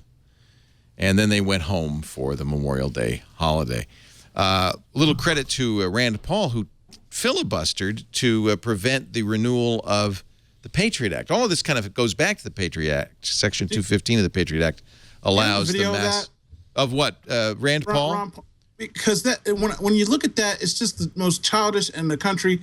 People don't understand. These politicians get tons of money from lobbyists. They don't care about you as an individual. All they care about is money and power. And it is just silly. Rand Paul's sitting there and he's like, I object. And the guy says, January 5th, I object. January 4th, I object. January 3rd, I object. January 2nd. Don't hate the player, hate the game, my friend. The senator from Mexico is like, well, can I object this time? So it's not just Rand Paul saying he's the only person that objects. Like, they're playing a game, and it's with people's lives and information, and they do it with everything. And it's so insane, it makes me upset. And I'm going to shut up now because I'm angry about it. Continue. I may have misunderstood this, but I thought that the point was to keep the Patriot Act from being renewed. It expires June 1st, right? And so he wanted to keep the vote off. Put the vote off until recess. Yeah, he's trying to extend it. To extend, right, because it has to be extended by vote. So they didn't. So good news, bad news. They did say, well, forget that mass collection stuff, Section 215. But we still have some hope because they're going to come back just a few hours. Mitch McConnell says we're going to have like 3 hours on May 31st to extend the Patriot Act. He says, he's the leader of the Senate, we should extend it to protect our security. I think a lot of us believe that the Patriot Act does nothing to protect our security, but does a lot to impinge on our privacy. The FBI recently admitted that. They recently admitted that this week, they admitted that oh boy, I'm trying to pull it up here. They have not, there's been no successful prosecution of a terrorist, no successful thwarting of a terrorist plot. But they're getting everything they ever wanted about all of us, just in case. The whole point of the mass collection of phone data is they've got it, and now if down the road they want to investigate you, they got it.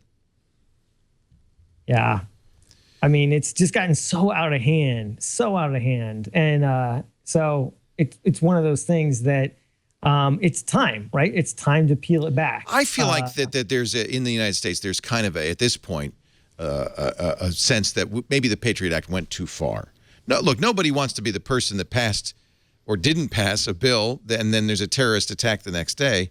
But I don't think that's the risk. But I do feel like people feel like the NSA has gone way too far. Well, I think the understanding these days is that a lot of the provisions in the Patriot Act, the people who voted for the Patriot Act right after the 9/11 attacks were not and they weren't entirely aware of everything that was in there, which, again, that is their job. But it happened so fast that I think they even complained they didn't get a chance to really investigate everything that was in there. And then, of course, in the years since then, we've understood that the way some of those provisions have been written have been taken very broadly to do some things that, at the time, would we have signed up for that or not? Maybe, if we were scared in the aftermath of the attack. But, time has passed now. We've had 15 years or 14 years to think about this.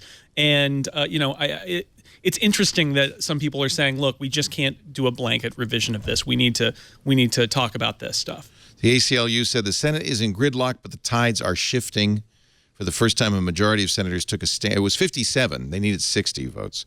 Took a stand against simply rubber stamping provisions of the Patriot Act that have been used to spy on Americans. It's not over. May 31st, they come back. Well, so much is intractable in our government right now because the parties just don't want to work together. What's fascinating about this is that it's not breaking down on party lines. This is a fascinating, it's a worldview thing where you've got people like Rand Paul saying that this is ridiculous and people like Dianne Feinstein saying, no, we need all of these provisions in there. And so you've got things that are not attached to party lines. She's a Democrat. He's a Republican. Exactly. But he's a libertarian Republican, and he I think, feels quite rightly that the government so who knows doesn't have the right to all this. I don't. It's a mystery. I'm encouraged that they're even debating it, honestly, because I had sort of given up hope on it. Well, of course, we know that the 6th District Court had overturned the legality of Section 215 and the mass collection of phone records. That will be appealed. So there's a lot of fronts where this is starting to I feel like this is why I live a ninja lifestyle. This is why... My driver's license. I can show you my driver's license. If I now. were Does have okay, my but let me address ask on you: it, like, if all I that were stuff, in the like, NSA, could I look you up and figure out everything you've been up to? could you find me? Yeah. You'd have to work to find me. My cell phone's not even in my You name. don't think the NSA could do it? It's the NSA. I guess they could. They know everything. Well, but who are you afraid of? Is it Google or the NSA? I'm just afraid maybe I mess up, make a mistake one day. Somebody It's a loan shark. You're worried about a loan shark. Look, all I know is people get arrested for the wrong things anymore. People are going to jail for no reason. Bad stuff happens to people. Like I said, I've been pulled over on an average every 15 days since January 1st, and I don't know what's going on. I just have bad luck. Well, you DWB, my friend. You've been pulled over. So you've been pulled over like 8 times in 2015. Seven times. It's an average every 15 days right now. Because you're black. On average. Because you're an African American driving. I've gotten one ticket out of those 7 times. Every other time, I get let go with a warning. So basically, they just wanted to stop me, run my stuff, make sure I wasn't a criminal, or they asked questions like it's so obvious. Oh, well, what's in the bag? Cameras. What do you do? I'm a photographer. Do you got a weapon in your front seat? It's a plastic bow and arrow. It's pink. It belongs to my daughter. Where are you coming from? Where are you going? God. And people say dumb stuff like, "Oh, just be rude." I was like, "What am I going to say?" "Oh, I'm leaving from a drug deal on my way to another drug deal." Like, don't say that. So it's really funny. Is it possible you're just a bad driver, Owen? I'm an excellent driver because if I was a bad driver, I'd be getting tickets every time. So if I'm getting warnings and they're not even giving me written warnings. What is the warning? Only one cop gave me. Stop driving while African American? Is that the warning? Okay. So one cop pulled me over, and this is actually the one cop I'm about to tell you is a cool cop. He pulled me over, and I was like, "Oh, what did you say?" I pulled you over for tent. I just bought my new iPhone. He's like, "Oh, is that the new iPhone?" I'm like, "Yeah." He's like, "Oh, what do you think about it?" We talked about my iPhone for 5 minutes. He walked back, ran my stuff, and he came back with a written warning, and it said, "Warning for tent, get your tent taken off the window." Now, all these other cops that pulled me over, the one cop said, "Oh, I pulled you over for tent. I pulled you over for..." Tent is the classic I didn't have tent. In fact, our director of engineering, who's been driving around with tinted windows for several years, got pulled over and had to take got a big old fix-it ticket. So I'll just tell you in short, so I'm not talking about cops all the time, but the last time I got pulled over, the cop pulled me over. I've been watching him follow me for 3 miles. He pulls me over, and he says, "Do you know why I pulled you over?" I never answered that question. I said, "No, sir, please tell me." "Oh, well, you didn't use your blinker." I'm like, "You've been following me for the last 3.5 miles. I saw you. I definitely used my blinker." He looks at me, he's like, "Oh, well, your blinker must be out." I was like, "Sir, if you give me a ticket for this blinker being out, I'm getting out. I'm videotaping that my blinkers work on my 2015 vehicle, and I'm taping you, and I'm not paying this ticket. Give me your information." Goes back, comes back, and is like, "I'm giving you a warning, not a written warning, just a verbal warning, and says, make sure you get that blinker fixed." And I'm like, "Really, dude? Like, really?" Well, like, I just got bad luck or something. I don't know what it is. Yeah. And the blinker was working, and it still was working? Yes. Brand new car. It works. No, they just suspect you, and they have to have some rationale for pulling you over, and they're hoping if they run your plates that they'll find you. That's what I'm thinking. I'm like, I have a warrant out. Is it the Hyundai? Is it beat up? Does it look like a cheesy Hyundai? It's a brand new Hyundai. It's a 2015. My Hyundai is sexy. When I roll up on the streets, problem. It is a problem. It's it looks too like sexy. Lexus or something, right? Yeah, too sexy. I got money. Yeah.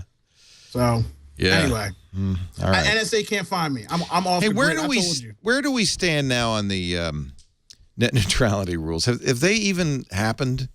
What is the latest on that? FCC has told ISPs, I think this is good, that if they have any doubts about how they should protect broadband consumer privacy under the new net neutrality regulations, you might want to ask us, the FCC. They said they would be looking for good faith efforts to comply with privacy protections. Thank you. But if you ask our input, that would show good faith. The Title II Common Carrier Law or regulations take effect June 12th, unless there's a court stay. And we haven't. It's been so quiet. I don't know if there's anything going on. So June 12th, for all the people who think like John C. Dvorak, that at that point the whole thing's going to go to hell in a handbasket, and we're going to have to get a license to podcast. We'll see. June 12th, it should happen. But so far, I like hearing the FCC saying, "Hey, ISPs, you might want to think about protecting your users' privacy," because nobody had asked them that before. Let's see. I'm rapidly running out of things. Let me do another commercial. If you guys see anything, look down the list of things. Did you see that we are now on Spotify? That's a good thing. Yeah, you kind of pre-announced that on MacBreak Weekly this week. I did? A little bit. I was under NDA. What did I say? You said, can I talk about it? Can I talk about it? Well, anyway, we're on Spotify and Deezer. Oh, okay. Nobody noticed. And then I saw the Spotify announcement, and I said, Leo! Oh. When was that? Jeez, I must have... whoops. Anyway, this is very good news. Spotify has released a new iOS version. It'll soon be on Android that allows video clips, podcasts. They have a lot of nice new features, like if you're a runner, which I'm not, obviously. It'll find music that matches your cadence, your pace. But the video, it's kind of interesting that they're going to do video. They never did. It's always been, I've always thought of it as a music service, but they're going to go well beyond that. And they have a number of podcasts, including our own. All of our shows are on there, audio and video. So you can watch on Spotify. So I hear the footsteps of Apple coming, Yeah. Well, they want to get this out before Beats. I have to say, at this point, I got to think, and I'm sure Apple announced this next month at WWDC. Beats is just it has no shot. Look at Tidal, which launched with Jay-Z and every major modern star in attendance. No, don't say that. Just cut that, though. See, what was wrong with Tidal? One, it wasn't aesthetically pleasing. It didn't feel good. It didn't look good. Apple doesn't have that issue and or problem with anything they do. Everything is always you think they have a sleek shot? And sexy. You think they have a shot? I think that it's all about a user base, and they've got a nice catalog if they want to send out an email blast and get some people to look at their product. I'm just saying, a lot of people give it a shot. Don't you think most people have chosen, though? Like, I mean, I chose... I actually was on Spotify. I moved to Google All Access, but I'm going back to Spotify now. Don't you think everybody's... leave then? What do you listen to? Are you Beats? Do you listen to Beats music? I did when I had a Samsung phone. Not anymore. Now what do you listen to? I download all my music because I don't have time for... You're not a streaming guy. How about you, Jason? I'm an old man, so I've got a lot of things that I own, but I also have Beats. Yeah, Beats. Mm-hmm. Beats has some interesting stuff. I'm not saying Beats is bad, but it did not get much traction. Because it was Beats, and Beats was a headphone company trying to do something different. They're also stepping into a new market. Apple has a music and a selling point market. It's different. And when they push it out to people are at least going to give it a chance and try it. I'll try it. They'll have a 30-day free trial, right? Yeah. Yeah. So, but I have it was funny when I went back to Spotify, all my playlists were still there. I forgot. I had a bunch of great playlists on there and stuff, and I was really pleased. And that stuff you cannot move over. No. I think most people see the library as a commoditized. Everybody has roughly the same music, right? There's some exclusives Tidal has, of course. Not if you want to listen to Taylor Swift. You're right. I'm just saying there might be more moves like that towards the future, which people feel more comfortable about selling their product through Apple because they're used to that than they are these other companies. So we'll see what happens. I'm just saying don't discount Apple doing anything, because if Apple's showing us anything, they can sell. All right. Anything they put their mind to. But think about that watch. Has that watch been a success? At the party I was at today, I saw regular people that aren't tech people wearing an Apple Watch. Yeah, I was shocked. And he bought the expensive one. I'm like, what are you doing? And you know what the reason for people buying the $600 version versus the Sport? The glass is more dense. Sapphire. We want sapphire. Yeah. So that was everybody's reasoning. I'm like, that's why you bought. Yeah. I'm like, because how many Apple Watches? We have a pretty good studio audience here. How many Apple Watches? The Google developers. Let's see. That's a great. All right. I guess that wasn't fair. You're wearing an Apple Watch. Owen's wearing an Apple Watch. Jason, you're wearing an Apple Watch. All right. Again, Jason. Two-fisted. There we go. Hiner's got both. He's doing a Leo. He's doing the Leo. Don't go out of your house like that, Jason. Moto X. I go out of my house all the time like that. I look like a freaking dork because of doing content for people. But I know that our audiences, they want us to actually talk about this stuff without talking out our tail. And so you have to know about it. That's why I use both. Since the Apple Watch has been released, I've been wearing both the Moto X and the Apple Watch. So if I saw you in the street, I'd beat you up and take your lunch money if I saw you outside the house like that. Just so you know. You'd be fully justified. I'm taking your lunch money. Taking your lunch money. I would be disappointed if I'm disappointed someone hasn't so far. So there's a company called Slice. I use a Slice app. The Slice app is great. It goes through your email. It lets you know when your orders are coming and stuff like that, notifies you. They also apparently are gleaning information, which they then, to tracking U.S. consumer spending.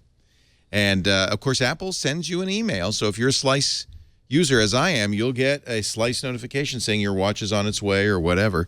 They say that according to the data they have, this is the graph, the Apple Watch sales huge day one. The initial inventory sell-off and the orders immediately fell and have been flat ever since. That is exactly the curve if you're a company you do not want to see. I think that's exactly what was expected. There was huge pent-up demand, and then there was an available sale on day one that was pretty good. And then the big problem is those day two sales, every day since then has been something that you're placing an order for a product that you're not going to get for 6 to 8 weeks. So that kills sales because nobody wants to buy something they're not going to get. And also, if you get rid of that first graph, which is so massive, so huge, right? The rest of that graph probably looks pretty normal and is probably outselling every other smartwatch. They're saying 30,000 watches a day in the U.S. That's actually pretty good. I guess I'd be happy with that. That's pretty good. Yeah. I mean, I've been a critic. I've been a critic of the Apple Watch and what the sales are going to be every time I've been on the show. But that said, I've been seeing real people wearing these, in Louisville, Kentucky. I saw the checkout, the cashier checkout last night. She was wearing one, asked her what she liked it, loved it. I saw 2 people the week after it came out. I saw 2 people at a gardener's fair here in Louisville wearing it, asked both of them. The first one said absolutely, was a college kid. He's a senior in college, absolutely loved it.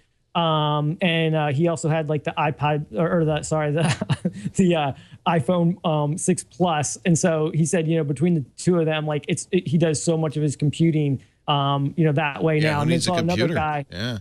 I saw another guy who said that, he loved it, but it just needs more apps. Like I said, in my office, 6 people now, we're up to 6 people that have, I'm amazed at how many people. I'd expect that. I'm just wondering how many real people want smartwatches of any kind.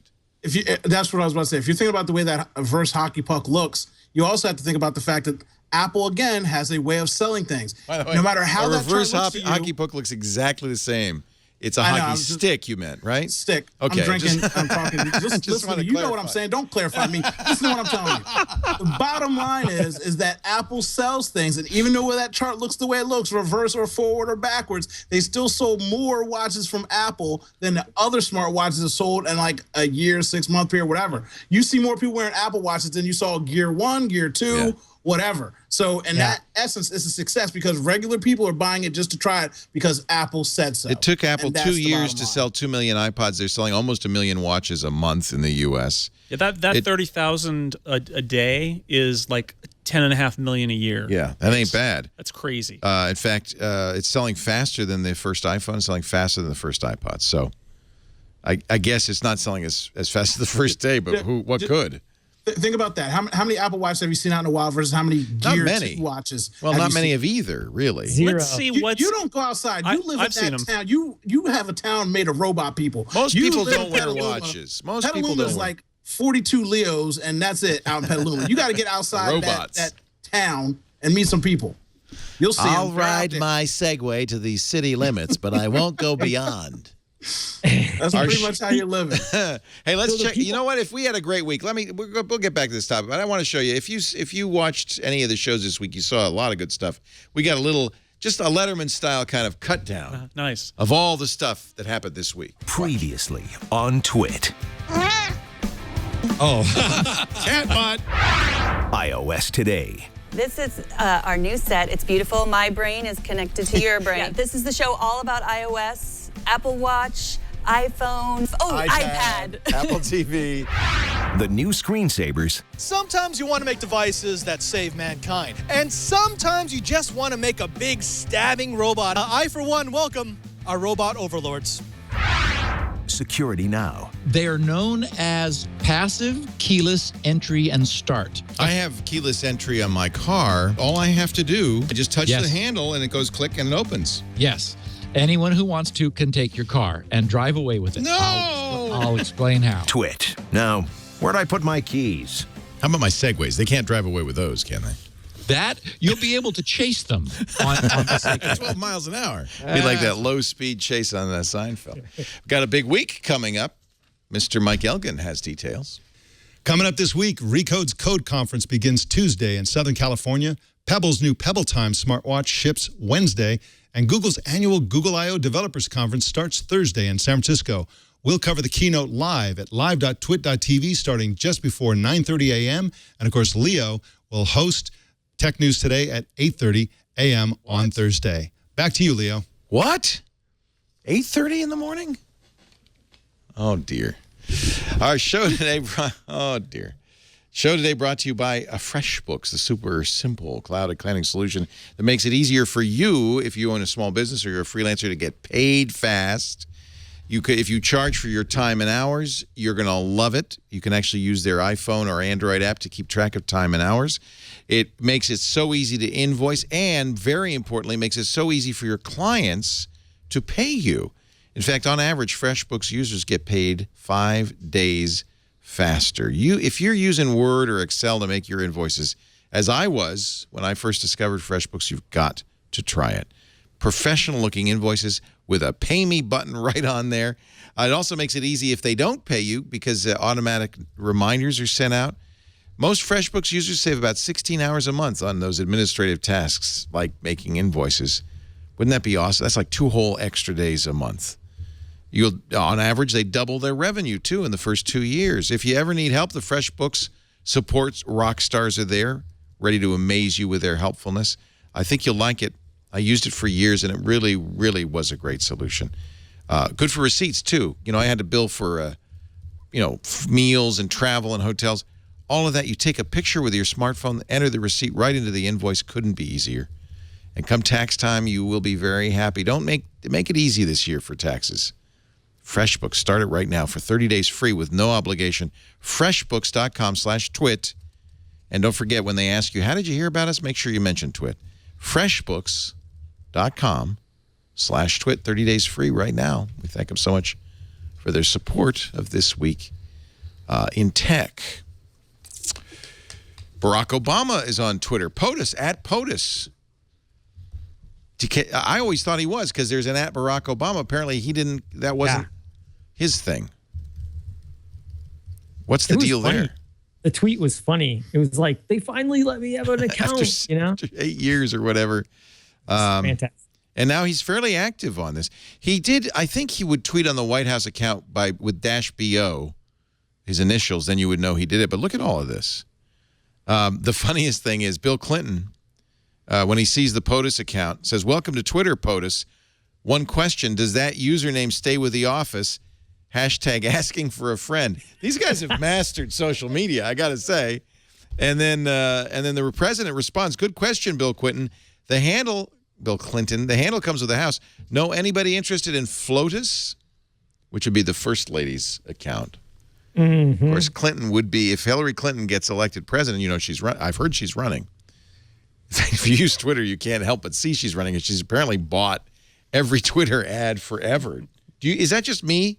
Or do you see that whenever you go to Twitter, the second post, it's always, now it's T-Mobile and Taylor Swift and me. She must be in your demo group. You don't see that? They've got brilliant 20-year-old interns running their account. Yeah, they know, because #asking for a friend, that's like, what you're doing on the Twitter. Yeah. Yeah. It's sad to say, of course, immediately he goes on Twitter. Terrible, horrible, racist crap. Tweeted at his account. You know what? The thing, the racist stuff, whatever, people are going to do it. I almost get it. Again, I'd rather you be in the streets preaching that you're racist than in the weeds hiding. I'd rather know where they're coming from. But the thing that was crazy is people that just automatically sent this man death threats. And do you not know that the Secret Service they're going to come knocking? Yeah. This one guy called the news and was reporting to people they showed up at his house. And of course he threatened, said something about becoming a president and he's a gun owner and all this kind of stuff. But I'm like, dummy, just because you make a fake, they're going to find you. I talk about the NSA, I guess they would find me. Because they found some of these guys with fake names and dummy emails and stuff, and they showed up at everybody's door. Of course they found them.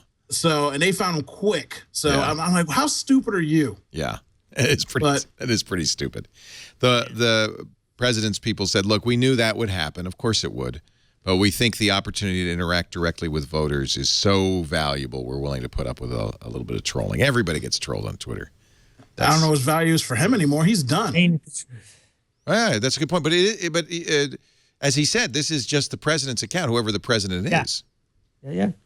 I'm just saying, if I was him, I wouldn't be building up with all my awesome tweets the street cred of the next person who's going to come in for free and earn my 4.4 million followers. But he's got 2.38 right now. He's got fewer than Taylor Swift by a landslide.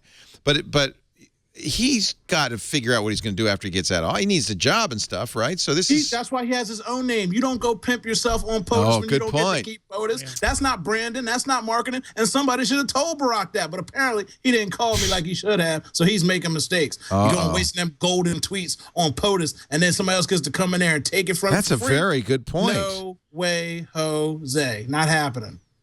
That's a very good point. Remember, for a while, Twitter said Justin Bieber had his own server. Do you think the president has his own server, like the POTUS server? It seems a little weird to me that Twitter, I mean, it's a generic, like White House, POTUS being totally generic. There's an actual ad of Barack Obama. Yeah, and if you're a successful presidential candidate, right, presumably you've got your own successful presidential Twitter account. Maybe... The one thing that I can figure is that there are some rules about what the campaign can do versus what you can do when you're in office. Yes. And so the idea is maybe Barack Obama, at Barack Obama comes from his campaign, and the next president would similarly have to keep them separate. But now you've got White House, and you're going to have POTUS, plus you've got whatever whoever the next president is, their personal address. Well, Hillary's got one. Whoever it's confusing. It's confusing. Yeah. And the next person steps in. Go ahead, Owen. Sorry.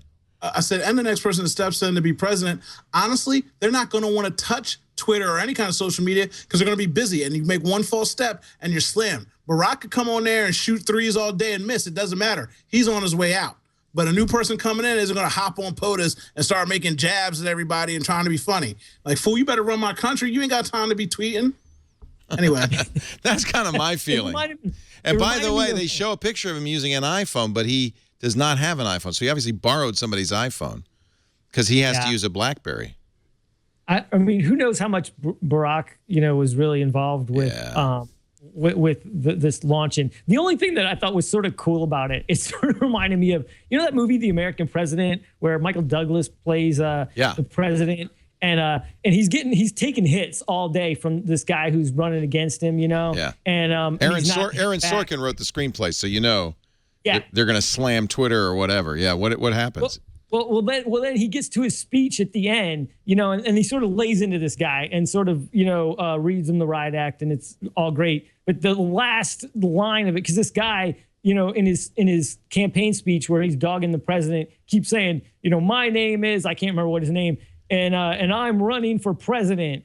And finally, in the speech where he's unleashing all these zingers on this clown, he says, my name's Andrew Shepard and I am the president, and so that's kind of what POTUS reminds me of. Yeah. It's like, lots of people can tweet and lots of people are going to say stuff and politicians are going to say, they say dumb stuff all the time on all kinds of, on their own accounts. And it's sort of reminding me, like, here's the Twitter account from the president, How important is Twitter to presidential politics, to elections? I mean, you see, this has been going on for a while. Clinton appears on Arsenio Hall playing the saxophone when he was running for president. You see MTV, you see presidential candidates show up on MTV.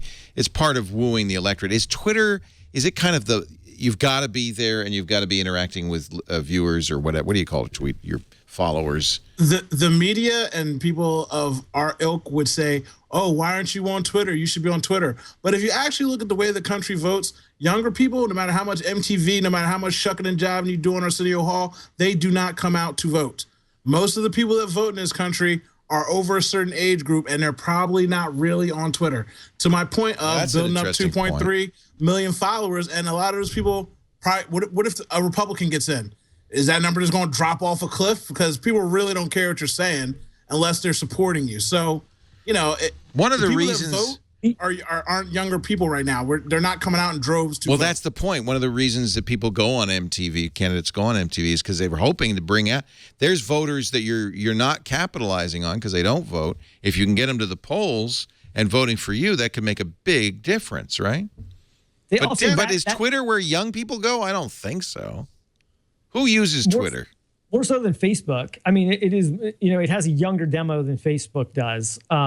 So, I think, I think Owen's right. It is a lot of young people. The only thing that I'd say to sort of keep in mind is, that group that is on Twitter is probably that one that is swinging, right? That it's the people that are not necessarily entrenched in, one side or the other. Although you see plenty of, political gamesmanship on Twitter, but with that younger demographic, it's people that are probably less solidified in their political beliefs, and so swing one way or another. So I think that's probably the biggest benefit to Twitter is your chance to to reach some of those swing voters who are who are there and who you in every election those are the people that you have to convince. You have to rally your base and get them to show up, and then you have to get enough of that swing those swing voters in the middle to come over to your side. Those are the two ways you win elections in presidential elections in the United States.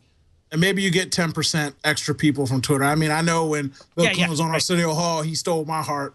And from then on, I love the dude. He messed up a lot, but I just thought he was the coolest dude until Barack came through. And now Barack's the coolest president we've had. But I do know that television presence that Bill Clinton did. I was like, yo, this fool up here blowing the saxophone. I ain't getting it. Like, you just thought he was a cool dude. So there are things where you can swing people in or inspire someone to vote if you do something the right way. So I understand you got to put your nets. No, not all your eggs in one basket per se. You got to spread the eggs out and try and get new people in. But in general, All right. By the way, at Barack Obama is run by his 501c, and I think that's a follow-on from it being run by the campaign. And I really do wonder if the POTUS account is there because some lawyer said, we should probably just have an office of the president Twitter account, because every president's going to have to keep it separate from their campaign account, and that's what this is about. But the question I find interesting is that how does the president have to be on Twitter? I feel like the president should not be on Twitter. I feel like it's a communication mechanism. Is it the president? It's like when Bill Clinton sent his email. That was the first president to send an email, and they had to tell him. Well, even Taylor Swift, I'm sure, is not Taylor Swift on Twitter. They have people. They got people. They've got people. They got people. Yeah. They have writers. Talented, clearly. Yeah.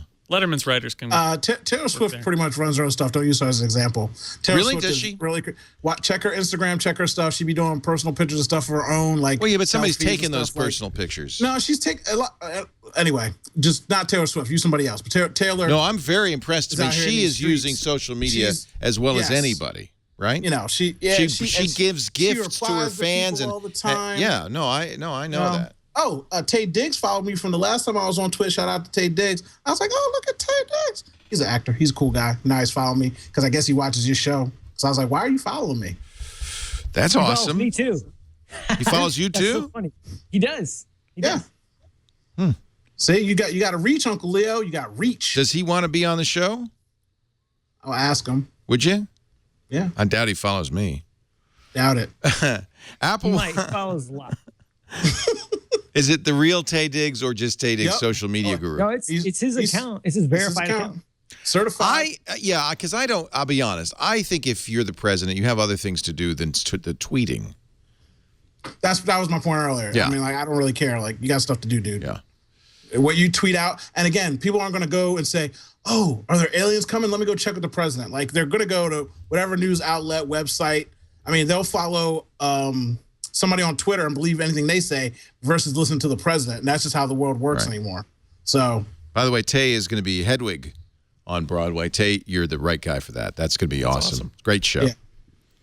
Apple wants local TV in its web TV service. That means don't expect web TV from Apple for some time. That is crazy talk, but if it didn't come from Peter Kafka on Recode, I would not credit it. But boy, these guys, Peter and Don Chmielewski, definitely know what they're talking about. Industry executives familiar with Apple plans say that they're going to individual cities, individual broadcasters, local broadcasters, and they want, if you have an Apple TV, for you to be able to get your local station in your area. Well, it's easier than it used to be because, one, So many more of the affiliates are owned by the networks now. The regulations about how many stations a network can own have been watered down to the point where you can make a deal with ABC and pick up a huge number of ABC stations. And then two, there's some infrastructure that has happened in the last few years. DirecTV spent, I don't know, 5 or 10 years building out their local station broadcast, where most, if not all, I don't know, most markets, if you get DirecTV, you can get your local channels, and that requires DirecTV to make a deal and get a feed. Well, and cable put it on companies their do it now, and there's the must-carry rules. Right, but the cable is local, right? This is, I mean, Right. you're with Apple, they're trying to make what it you're saying. everywhere. It's an interesting idea. The idea is, if you want to be a cord cutter, but you still want to get TV service over internet, you probably don't want to slam the door on your local CBS station or whatever. And this is exactly what keeps people from cord cutting, is the access to the live locals. Things like the Academy Awards and the Super Bowl, they're going to be on live locals. And not everybody can put up a little antenna, because there are a lot of suburbs where you can't. Yeah, I'm blocked by a mountain from Sutro Tower. I would love to get the San Francisco stations, but we can't get them. We got Rohnert Park. Nice little station in Rohnert Park. Channel 50. Yeah, that's it. KFTY. You know you're in bad shape when you're reaching Channel 50 and Channel 77. That kind of thing. All right, well, that's interesting. So maybe it won't be a delay because they can go to the O&Os. And I feel like Apple has all the rumors of Apple TV coming out with a new version in June. Seems to me that Apple's finally just decided they're gonna do this all in public. They're gonna get the new hardware out there. Right. They're gonna negotiate when people know it. The element of surprise. Chasing the element of surprise, I feel like, has delayed their Apple TV release potentially by a couple of years. Right. And I don't think they need to do it. This is also maybe a sign of Tim Cook's Apple being a little more open about this stuff and not feeling they need to drop this whole big, mind-blowing thing all at once with everybody on board, but instead, just go back and do it piecemeal if they have to. Just Presumably get it done. something they'll talk about next month at WWDC. At the developer conference, I would assume so. They did not hold on to the announcement of their new iMacs, less expensive iMacs, and new MacBook Pros with Force Touch. Just put out a press release this week and said, hey, we got new iMacs. Yeah, they're speed bumps, so they tend to do that. Just put out a press release. Although I got to say, I love that 5K Retina iMac, and if you can get it for $19.99, that's good. Yeah, that's and $300 less. They dropped and I think they dropped the higher end model's price by $200 or $300 too. So it's a great. I have one of those, and it's great. It's gorgeous. I'm not sure I would advocate the $19.99 model because it's a spinning hard drive. It doesn't even have the Fusion drive. With the SSD, so and I feel like get the $2,300. I feel like if you have to pop a couple $100 more to get some SSD in there just to make the storage faster, do it. That is such a great system. It is about as fast as the base model Mac Pro, I believe. Oh, I know. It makes me cry. It's got that 5K it makes display. me cry every day. It's the way to go, and I'm sad about my Mac Pro. They also announced the Force Touch trackpad will make its way to the 15-inch. It's been on the 13-inch MacBook Pro since the same day as they introduced the MacBook, but now it's on the 15 as well. Do you like, you're using an 11. Yeah. Lisa just got the new MacBook. She says she's taken a little time to get used to the new keyboard, which has very little travel, but it's thin. Yeah. My Acer S7, which also was very thin, had very little key travel. That keyboard is amazing, though. Do you like it? I've been talking up Apple today, which is weird for me. It is weird. Yeah, Jason Snell knows. But I love the keyboard on that 12-inch MacBook. Yeah, I just did my review. I released my review for with professionals in mind using this thing, and my review is basically that highly for highly mobile business travelers and for kind of web workers. This is just kind of the state of the art. And that keyboard, I literally am faster and more accurate on that keyboard.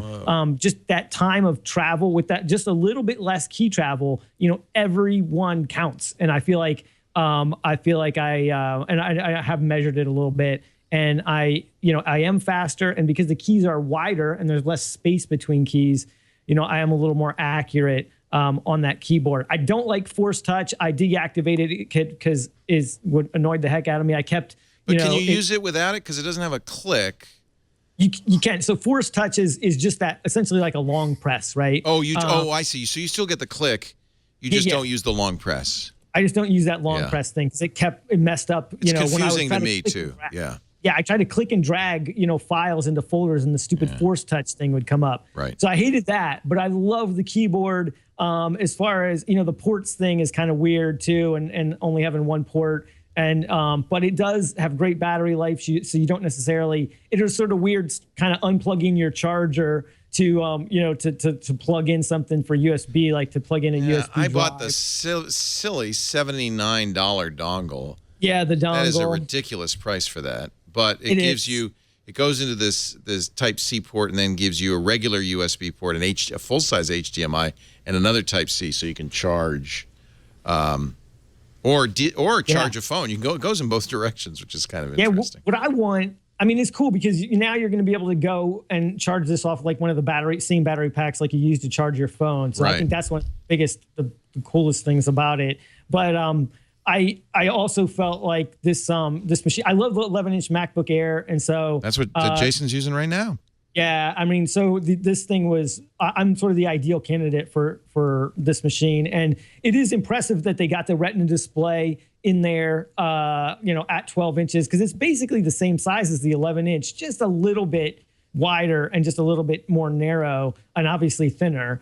But it's a very similar form factor. And the fact that they got the Retina display in there and it doesn't hit battery life, because I still get 9 or 10 hours. I get through a coast-to-coast flight on that thing easily, with no problem. You saw Marco Arment, who just said this is the worst thing ever. He called it mistake one. It was not for him. That was not.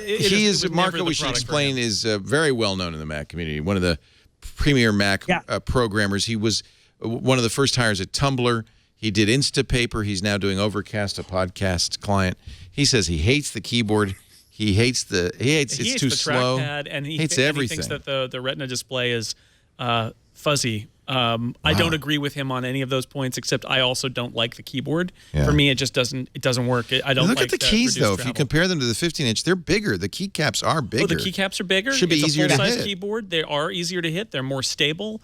They make a loud noise when you press them, which a lot of people like. They are loud. It's very loud. But there's also a lot less travel. And when I talked to Apple about this, when I was writing my review, they said, look, we know that the reduced travel is a compromise. Right. They admitted it, which, believe me, they don't usually do that when they don't usually admit compromises. But they said, in exchange for that, we tried to do a lot of other things, like the new mechanism that we use in the bigger keycaps and all of these other things to try and offset the reduced travel.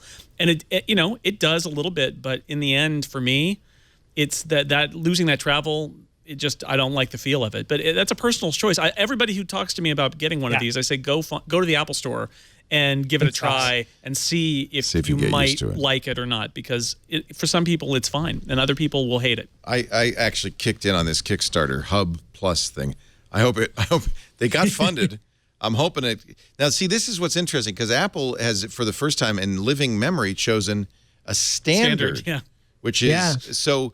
That means you don't have to go somebody get a MagSafe or whatever. You can just go to mono price and get the cheapest dongles made, because Type C is standard. This company, Hub Plus, is going to make something that plugs into the Type C and gives you another Type C, looks like a mini display port, another full-size USB, an SD card reader. This thing's crazy.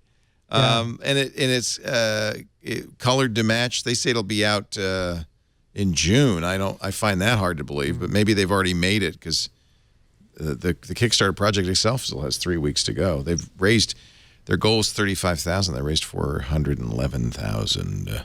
2 USB-C ports, an SD card reader, mini display port, 3 USB 3 charging ports, and it's got a battery in it, so you could use it to charge your phone. Yeah, that's crazy. It's pretty clever. I immediately ordered one, because I'm a complete sucker. I believe anything I read on Kickstarter, I believe. Apple TV. One thing on Apple TV. So if we could go back to that just for a second. Go back to Apple TV. I'm anywhere you want to go. Cool. Because I've heard the same thing, that that it's not likely to be, released. So, it's more that it probably has been delayed till the fall. They'll talk about it certainly in some way or another, I would think, at WWDC. But I've been hearing that it's probably going to be delayed till the fall. And the interesting thing, one of the reasons that probably matters is because of HomeKit. That's another thing that we're talking about. That was going to be the hub, wasn't it? Or at least we thought it might be the hub. So in one way or another, it's going to be there's going to be important ways that HomeKit integrates with it.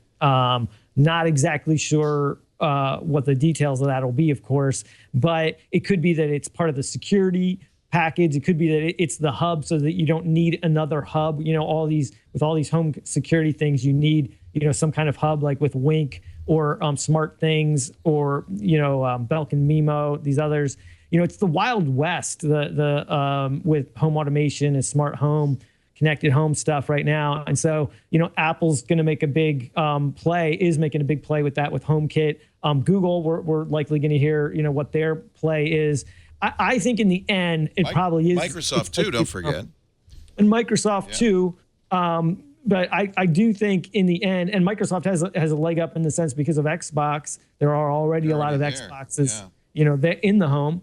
So maybe they could turn the Xbox somehow into a hub.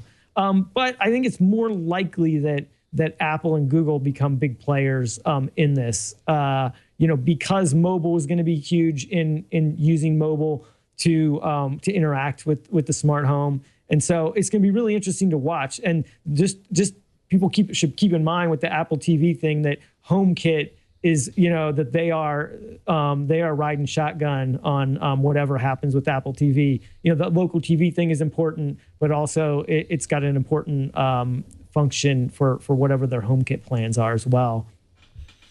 Let's take a break.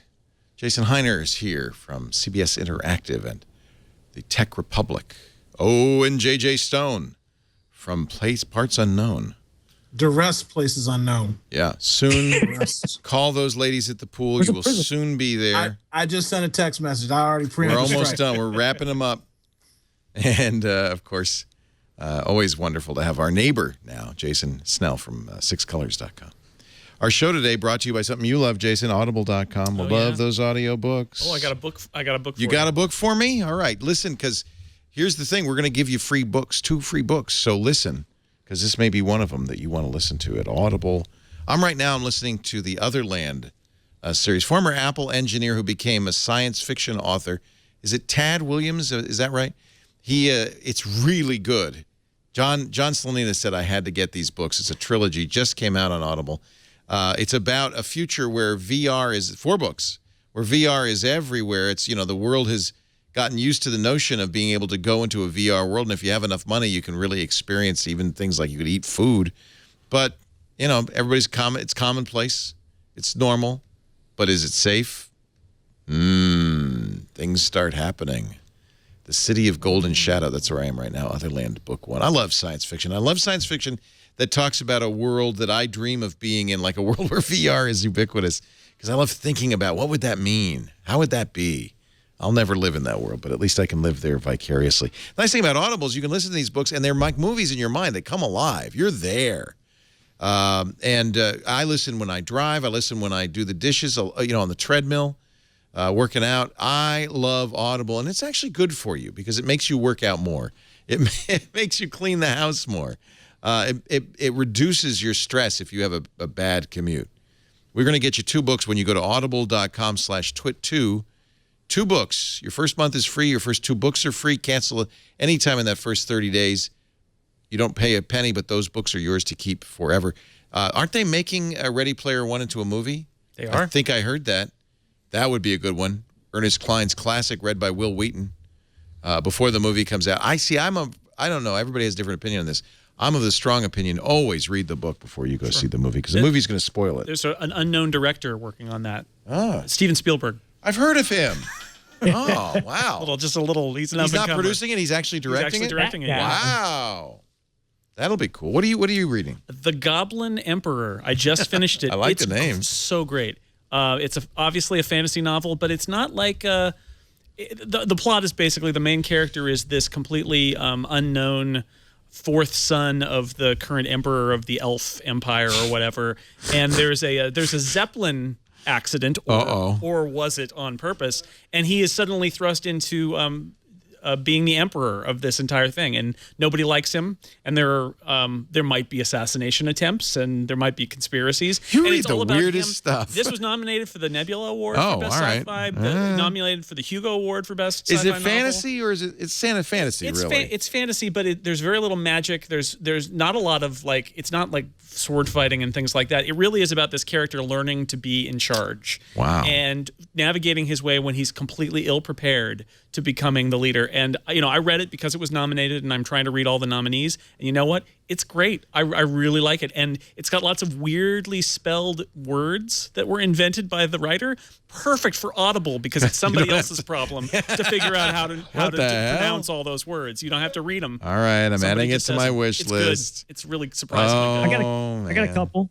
Okay. He just tricked you. Jason Hiner.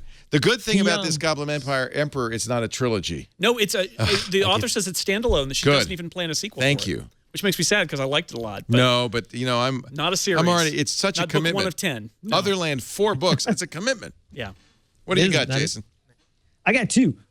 David McCullough has a new book, The Wright Brothers. Oh, I know. I can't wait to hear that. Love David McCullough, but I thought, this story's been out there, right? What could you do? What more can you do with that story? But started reading it, just completely hooked. And it's so good. And he reads it too, and he has such a great voice. He is the best. He often doesn't do his unabridged versions because I guess he's busy. Yeah. But boy, if you can listen to David McCullough read a book. Together, they sit side by side on the back porch steps of the Wright family home on a small side street. You've heard his voice on many documentaries. He's a great historian, but he's also one of the best narrators around. Oh, okay. Good choice. He's amazing. It's a great book. It's about innovation, right, too? And it's about that turn of the century where, and this is, it's funny because this has such important implications as we think about the ways that some of the ways we think about the future of some of these technologies, right? Because you go back and you think of the assumptions, you see the assumptions that they had then, which was like, okay, these guys are flying. That means this is the way everybody's going to travel. It was kind of like the flying car thing. It was like everybody's just going to have a plane, and they're going to fly everywhere. They're going to fly to the grocery store. They're going to fly. It's the future. Yeah. And that's the future. And the funny thing was the car was just happening, right? So it was like, we had the horse, and now we've got the car, and now we got the plane. They were making these huge leaps in this very short span of time, and so not unlike the way we have with certain communication technologies right now. And so I found that really interesting, just looking at and thinking about the assumptions that we're making about things, and the ways that we always make assumptions about what does this mean for the future. So I thought that one's super cool. And then also the Elon Musk book. Oh by Ashley Vance just came out too. So I've been listening to both of those. Ashley's going to be on Triangulation, I think, next week. So that's great. Yeah, that's I can't awesome. wait to talk about it. He's done a great job with that book. Some amazing stuff. Can't wait. Okay, good. Excellent. Both of those are fantastic. Between that and trying to use my Apple Watch to make sure I get all my activity in, I've been going through all kinds of walks so that I can listen to audiobooks and make sure I reach my my activity meter for the day. We love. You can see everybody loves Audible. The Jurassic Park. You can go see the new. I can't wait to see the new movie. And they've re-released. This is actually a new Audible recording of Jurassic Park. I guess there never was an audiobook of Jurassic Park. Oh, it's read by Scott Brick, too. One of their best. Yep. So there's another one. You only get 2 only. Audible.com/twit2. Get your first 2 books free.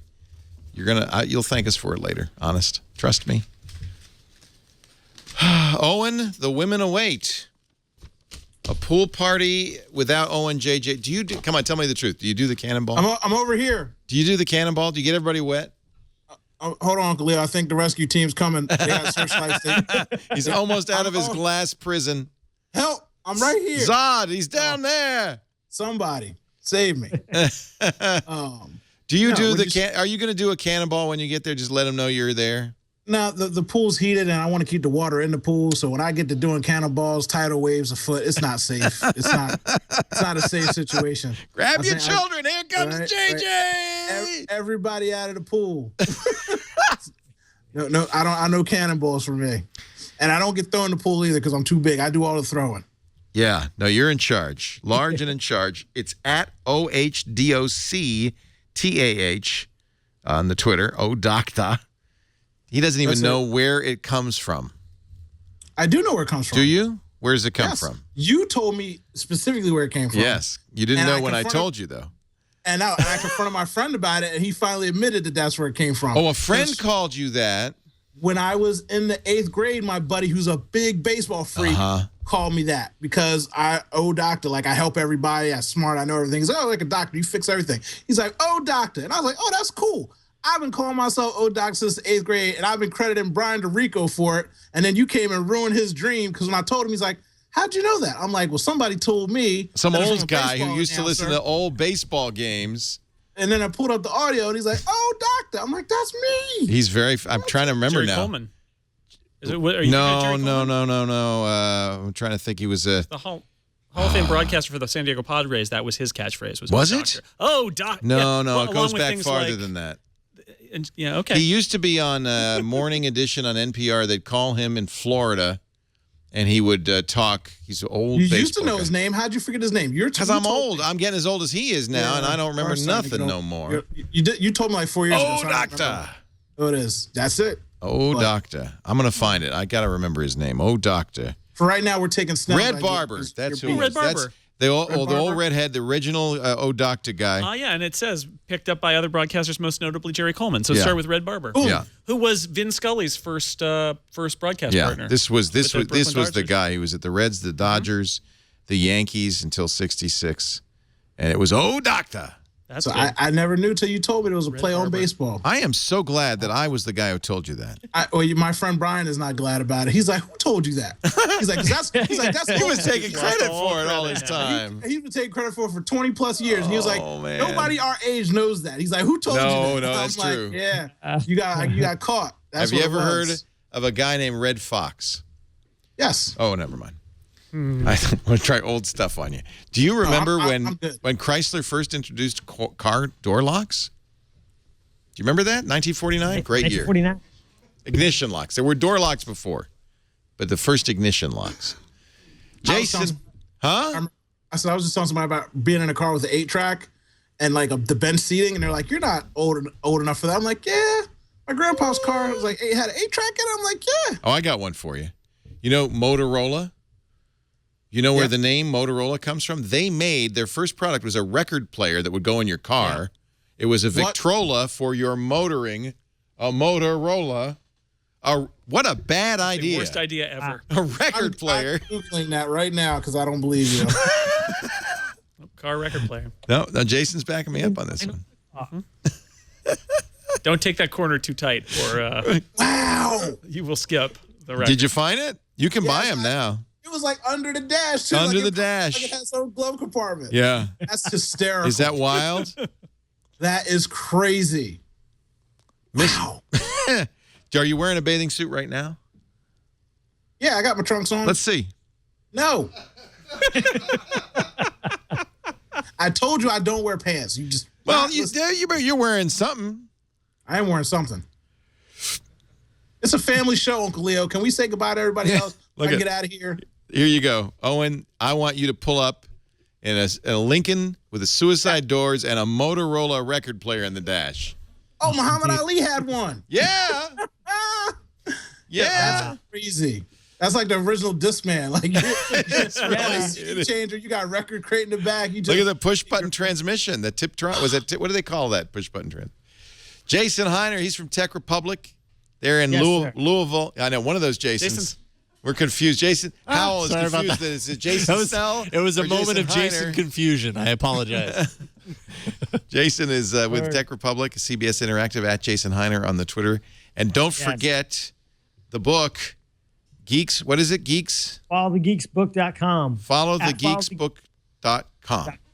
And at Follow the Geeks on Twitter. And on Tech Republic this week, my review, my Android Wear versus Apple Watch review comes up. So I spent a month with both. So, and there's a lot that I know I talked a lot about the Apple Watch. There's a lot that I like about Android Wear as well. So I've got my in-depth article as well as a video and some screenshots and some photos coming up. So which one did you like? Give us a preview.